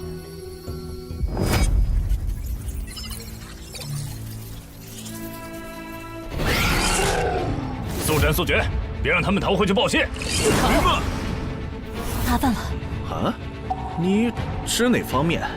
从我们踏入地穴到现在，已经遭遇了4波哥布林。小明星，这地下城的小怪数量多得不正常，我们可能中大奖了。搞不明白你们这些富人究竟在想什么。你都这么有钱了，为什么还要成为冒险者？说来惭愧，鄙人成为冒险者主要是为了减肥。减肥？等等，减肥和成为冒险者有什么必然联系吗？这联系可大了。我特意托人问过，目前已知的职业里有一种不需要锻炼，只要打坐消耗多余的体质就可以不断变强的。你不觉得这种职业很适合我这种有钱但是又下不了苦功去锻炼的人吗？花这么多钱竟然只是为了减肥，你们有钱人的世界真难懂。你们在聊什么？嘿嘿，能让我也加入吗？哎呦，连锁子甲都准备了吗？程先生真专业。你之前进地下城的时候也穿的这一套？对啊，如果没有这套防具，我早就死在地下城里了。相反，我倒是很不理解，你们为什么不穿防具？搞定，换班了，下一波哥布林你们手里。行，接下来我们负责打头阵。评分机制，你不知道吗？在地下城内借助的外力越小，完成任务后得到的结算评级就越高。原来还有这种设定吗？我说你的脱离任务咋比我简单？原来是靠全副武装过了地下城。我看你到现在也没有几个有用称号，说白了，你就基础属性等级高些，跟新人比也强不到哪儿去。其实难搞。虽然知道野队不靠谱，但是没想到会这么不靠谱。8人组里竟然有2个新手要保护。你们3个等会儿再聊。拦路的哥布林小队已经清理掉了，可以继续前进了。好的。怎么有3个岔路？正常的5级地穴不是最多只有2个吗？看来我之前的担忧没错，咱们遇到了 bug。这是还不能透露给大众的地下城情报。平均每50个低等级地下城就会有一次实际挑战难度比当前等级高，甚至高很多的特殊情况，也就是 bug。bug 主要分3种情况，第一种是小怪数量的提升，第2种是 BOSS 数量的提升，第3种是 BOSS 强度的提升。比如我们现在遇到的，按照他这个说法，就很接近第一种。我之前经历的地下城，好像多多少少都有点问题。请问，出现 bug 的地下城，结算奖励会比平时多吗？这个要看地下城的实际攻略难度提升了多少。听说运气好，能出14、15级冒险者都眼馋的宝贝。所以，我们如果继续深入，可能会遭遇更多的哥布林。是的。听起来有点危险呢。要不这次就算了，咱们回去吧。反正我也成为冒险者了。不能回。这个地穴的哥布林数量虽然变多了，但 BOSS 的强度没变化呀。我们只要把 BOSS 解决了不就行了？只要速战速决，在大多数哥布林发现我们之前，找到并杀死这个地下城的 BOSS， 其实和正常通关没多大区别。BOSS 的强度没变化，只是你的猜测。要是 BOSS 强度大幅提高，无法快速击杀，等他的援兵一来，咱恐怕就得被困死在这地下城了。所以就要放弃啊？这点风险都不肯担，那还不如尽早转职当后勤算了。这是一点风险，情报不足就去挑战等级比自己高的地下城，简直就是找死。那个，要不这样好了，咱们举手表决，想要继续的留下，想退出的就原路返回。这主意行啊，2不耽误。来去自如，这你满意了吧？现在开始举手表决，要留下的举手。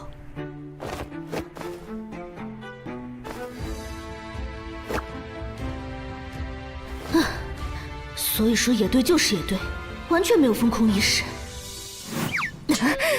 不是，你有毛病吗？他们等级高，想拼一下我能理解，你实力还不如我呢，你凑什么热闹？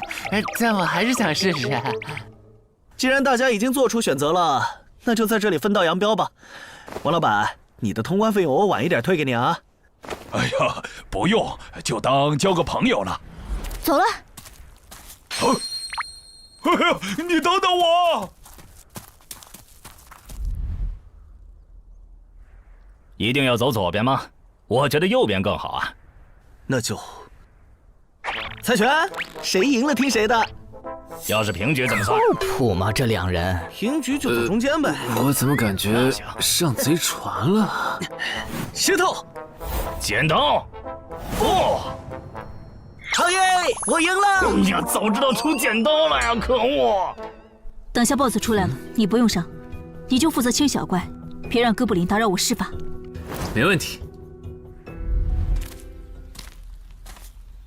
那个，你为什么那么不看好他们呀？这个地下城真的有那么危险吗？你怎么知道我不看好他们的？啊，我毕竟是做生意的嘛，基本的察言观色还是会的，所以，我选择退出主要是因为这个称号，它的效果是为佩戴者指出前方的危险。之前的地穴，我就靠它发现地穴深处有俩能要我命的家伙。我听了官方冒险者给的消息，我认为这个入门级地下城是少见的双 BOSS 地下城。一般单 BOSS 地下城要3到5个同等级冒险者才能打通，那双 BOSS 的话，咱们这点人肯定不行。你信不信？我要是跟他们把话说开了，明天情报商人那儿就会有我和我这称号的情报。为啥要我牺牲自己的利益去拦着他们作死？大家又不熟。再说了，作为临时队友，我在保证自己安全的情况下，都尽力劝他们了，不听那是他们的事。那你为什么肯和我说这些？你不用担心，我不会害你。你又不在冒险者这行混，没必要为点情报费招惹我这种有潜力的人。说出来也没啥。哦，这样啊。怎么了？不能再继续前进了，外面有更致命的危险。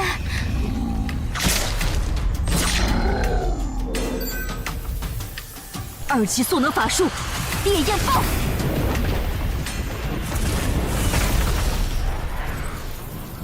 原来林开战前套给我的元素护甲是干这个用的呀！不愧是官方冒险者，虽然同为5级，但他的称号、职业、技能和装备都已经毕业了，而且还是最难凑齐的一套法系职业。干得漂亮！换班，下一波哥布林你们来处理。好的。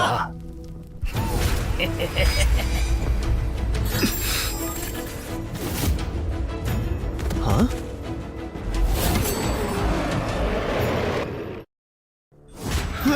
你们看，那是不是 BOSS 啊？怎么感觉有点不太一样啊？应该不是吧？这么矮，和哥布林勇士完全不沾边啊！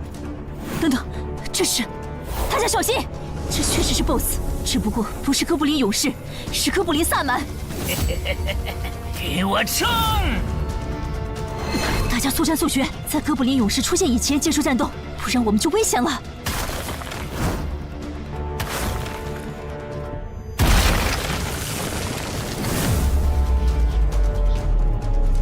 开什么玩笑？哥布林怎么也开始讲战术了？这地下城到底发生了什么？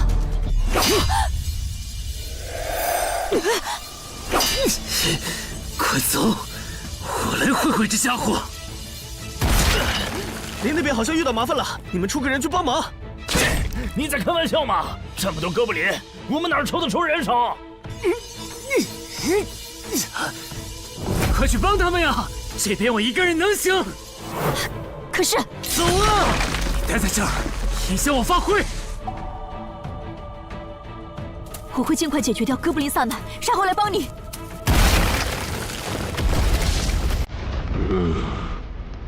可不，现在没人能打扰我们了。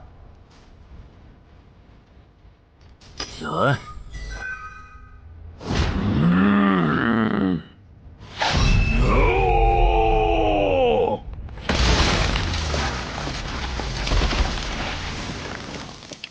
这个 BOSS 力量惊人，但太笨拙了。就算不用一步一杀，我应该也能躲过他的大部分攻击。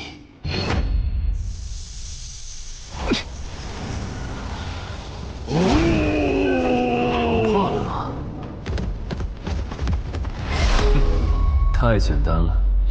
虽然你同化后的速度和力量涨了，可出招没个计划，反而更容易躲了。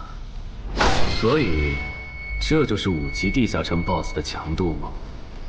说实话，有点扫兴。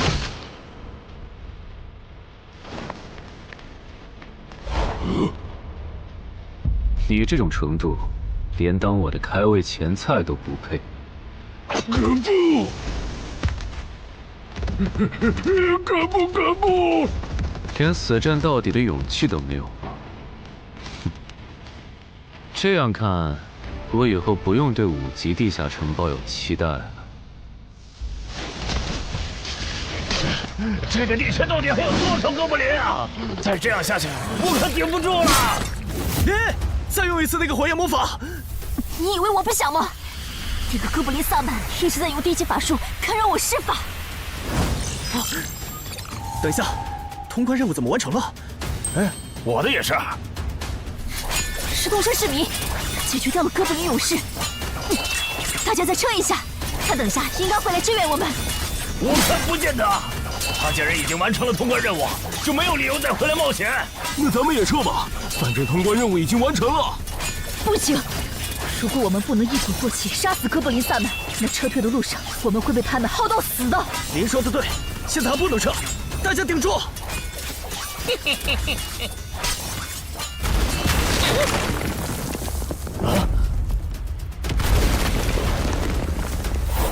石洞山市民。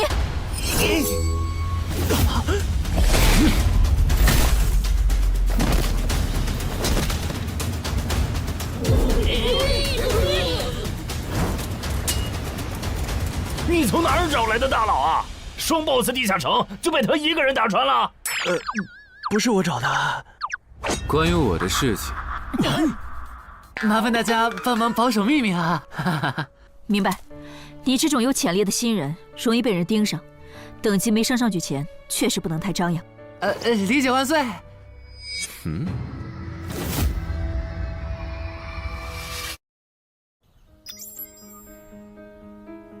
不能出去，外面有更致命的危险。啊，更致命的危险？就是有一个危险程度远比双 BOSS 大的冒险者守在外面，我们出去就会被杀。那怎么办？回去找其他人，说服他们一起抱团冲出去。你们竟然把2个 BOSS 都杀了！这俩可都是他一个人干掉的，我们都没出多少力。怎么是他？我之前明明用称号确认过，他威胁不到我。等等，你怎么知道这个地下城有2个 BOSS 的？难道你刚刚一直躲在我们身后偷看？那倒没有，在你们遇到 BOSS 以前，我们就已经走到出口了。之所以知道这个地下城里有2个 BOSS， 是因为我的这个称号，他能帮我找出前面对我有威胁的存在。我就是靠他才知道这地下城有2 BOSS 的。不是吧？你有这么好用的称号，你之前不提醒我们？我是没有直接提醒，但我有劝过你们不要继续深入地穴吧。那你为什么又折返回来？因为出口那边有一个比双 BOSS 更强、敌意更浓的高等级冒险者在堵门。外面有高等级冒险者在堵门，你确定？确定。先是地下城难度超标，再是高等级冒险者堵门，可疑的地方太多了。说，是不是你搞的鬼？不是我，不信咱们签单向契约确认。等等，堵门的高等级冒险者，不会是那个爽约没来的四海为家吧？那个，我想问一下，你的称号可以预知危险，那如果我对你流露出杀意，你能判断我和堵门的人谁更强吗？能。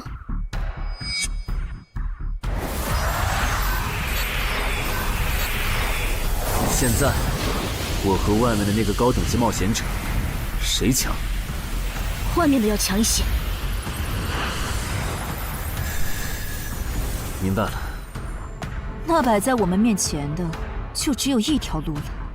大家先去结算各自的脱离和通关任务，等提升完，咱们就去和出口的堵门者拼命。也只能这样了。早知道买这个地下城会出这么多事，我当时就不该手贱。事已至此，后悔也没用了。再说，咱们这么多人，未必打不过。这都多久了，怎么还没人出来？那个通关坟场的小子不会死里边了吧？你有没有兴趣？不好意思啊，我想再考虑一下。没想到第一次进入地下城就让你遇到这种事，实在不好意思啊。结算出来了，这次没有掉入史诗级奇物，看来双 BOSS 的地下城难度也远不如坟场了。感觉下一个地下城可以跳过6级，直接尝试7级了。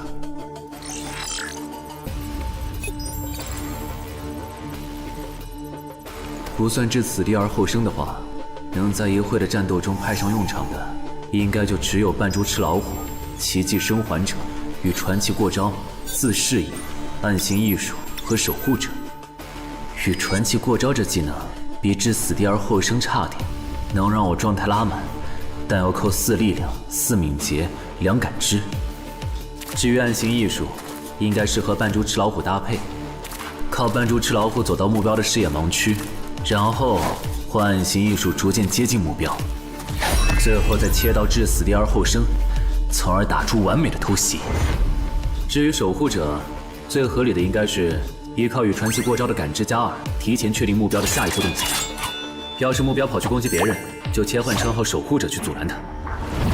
围绕这2个称号展开的战术，感觉都还可以，但如果硬要选一个，还真不太好选。先瞅瞅新得的职业技能和奇物有啥效果，再决定下一步吧。这个向死而生不错呀，就凭它能够提升步伐和身体柔韧性这一点，搭配一步一杀的技能效果，我以后就可以在闪躲的同时攻击敌方要害了。好技能啊！还有这个假死技能，考虑到在现实世界，冒险者死后是不会产生掉落的。我完全可以利用这个技能装死，然后找机会偷袭反杀，兵不厌诈。只要那个堵门的不是脑子有毛病，非得跟尸体较劲，我就能狠狠地阴他一把。当然，这是万不得已的选择。要是可以的话，我肯定想光明正大的赢。哇，这次掉落的东西都很棒啊！骨笛、萨满旗帜和传承之书，以后去地下城就能有个哥布林跟班了。而且这个哥布林的秘药搭配上骨笛，运气好的话，能拉来一只哥布林勇士当打手。保险起见，我就不继续囤升级券了，先把战斗力拉到最高再说。我目前持有的奇物中，等级最高的就是这家伙了。把奇物升级券用在他身上，肯定是最优解。就这样，对传奇亡灵库罗德的头盔使用奇物升级券。只能升到史诗级。那算了，先用装备熔炼炉把这几个用不上的给熔炼了，看能出什么好东西，再决定奇物升级券用在哪儿。不是装备型的奇物不能熔炼吗？那我手里没用的装备，估计也熔不出啥好东西。没办法了，用奇物升级券提升被污染的名剑吧。使用奇物升级券。好酷的剑！头盔和武器确定了，那装备祈愿券就用在防具上吧，正好替换掉我买的锁子甲。厉害！这套铠甲穿起来比我之前用的锁子甲还轻便。东山市民，你那边完事了吗？差不多吧。你们整理完了吗？完事了，再给你们上一轮 buff， 就可以出发了。你的装备好酷啊！这些都是你在这个地那再下城等我一下，做的吗？我招个怪物随从。啊！喂，别无视我呀！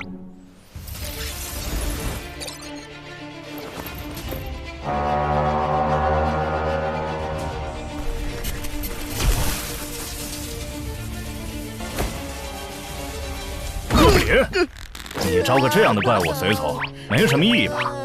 这小东西连半个战力都算不上，不帮倒忙就不错了。别急，我还没完事呢。接着，喝了它。不。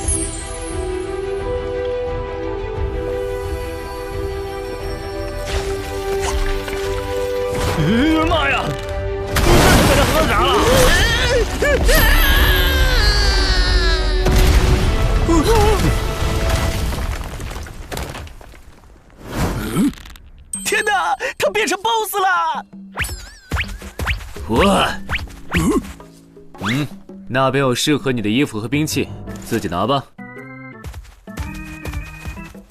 你的随从不会失控吧？毕竟是 BOSS 级别的哥布林。不知道，不过你可以让他用称号看看这只哥布林对我们有没有敌意。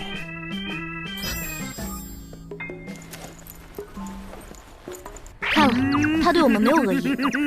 那就好。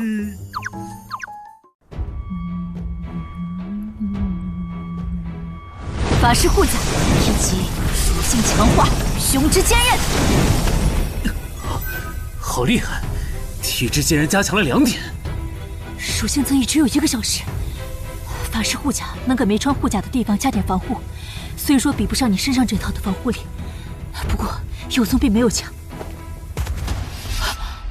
我呢？好耶！你没事吧？没事，休息一会儿就好。嘿嘿，终于出来了！啊，怎么还混进去了一只哥布林勇士？说好的有人在出口堵门呢，这也没有啊。估计是藏起来了，你用称号看一下他在哪儿。好。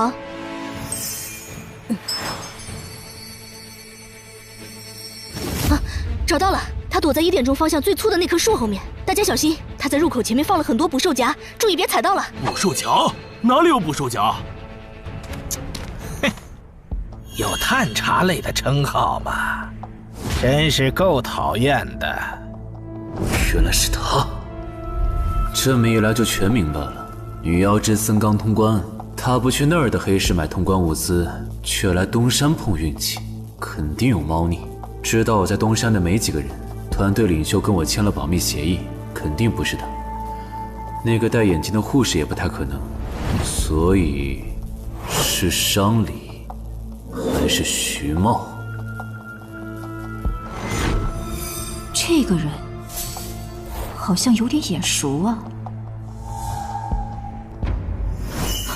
等等，你是高成勇？对方很有名吗？何止有名，他可是明广一带最臭名昭著的通缉犯。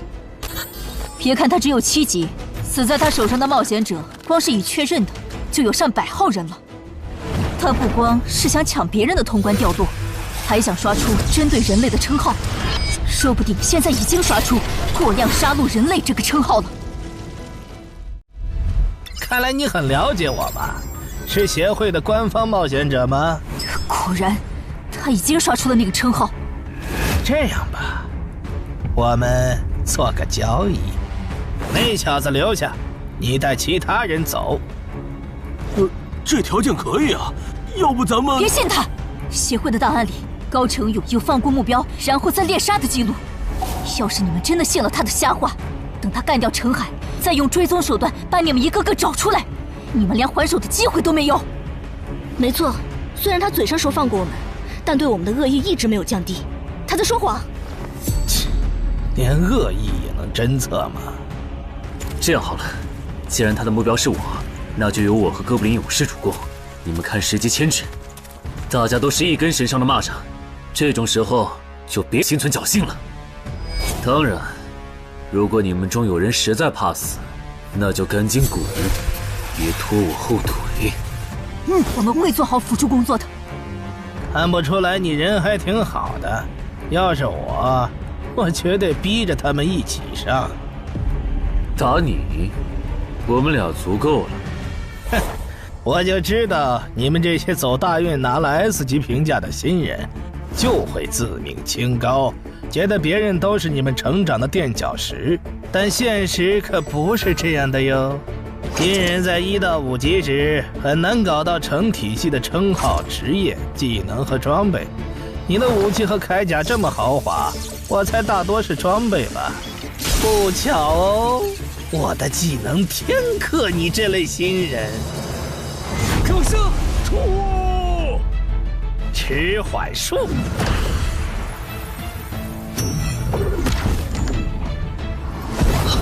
速度变慢了。这你慌，迟缓术可不只是速度变慢而已。遇到使用长镰这种冷门兵器的我，被上了迟缓术的我，也根本接不住你的招。你是这么想的吧？遗憾。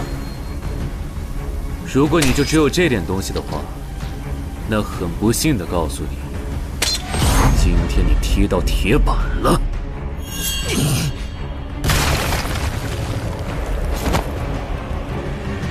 开什么玩笑！我百试百灵的组合技，竟然被他这么简单的破了吗？这真的是只经历了3个地下城的新人该有的水平吗？嘿，那个高成勇也没有你说的那么厉害啊！一上来就被澄海大佬没收武器了，感觉澄海大佬都用不上咱们了。不是高成勇不厉害，是澄海太强了。现在的他，恐怕和明省分部重点培养的那位超新星是一个水平。如果我说我认栽，那把长镰我也不要了，能放我一马吗？换位思考的话，你会吗？说的也是。消失了，那件披风的效果是隐身。唉，一想到超新星要死在我手里，我就感到惭愧呀。如果你没遇到我这样的新人杀手，大概会成为传说级冒险者吧。可惜，今天你就要死在这儿了，是你选择的死战。澄海，小心，那人没走，就在你周围。你这娘们儿！你在看哪儿呢？你不可能！你怎么知道我在这里的？因为我感知20，你的一举一动在我这儿都是明白。蛮感知吗？这个人你来上。好嘞。老天，真是不公平！我想问一下，3人冒险者如果要加入协会，录入个人信息大概要多久？工作日的话，半天。这么看来，就是云霄市协会泄露消息的。我申请加入东山的官方冒险者协会，不过我前天口头上答应要加入云霄市的，他们还没录入我的个人信息。现在换到东山，程序上合规吗？当然，我代表东山市冒险者协会欢迎你的加入。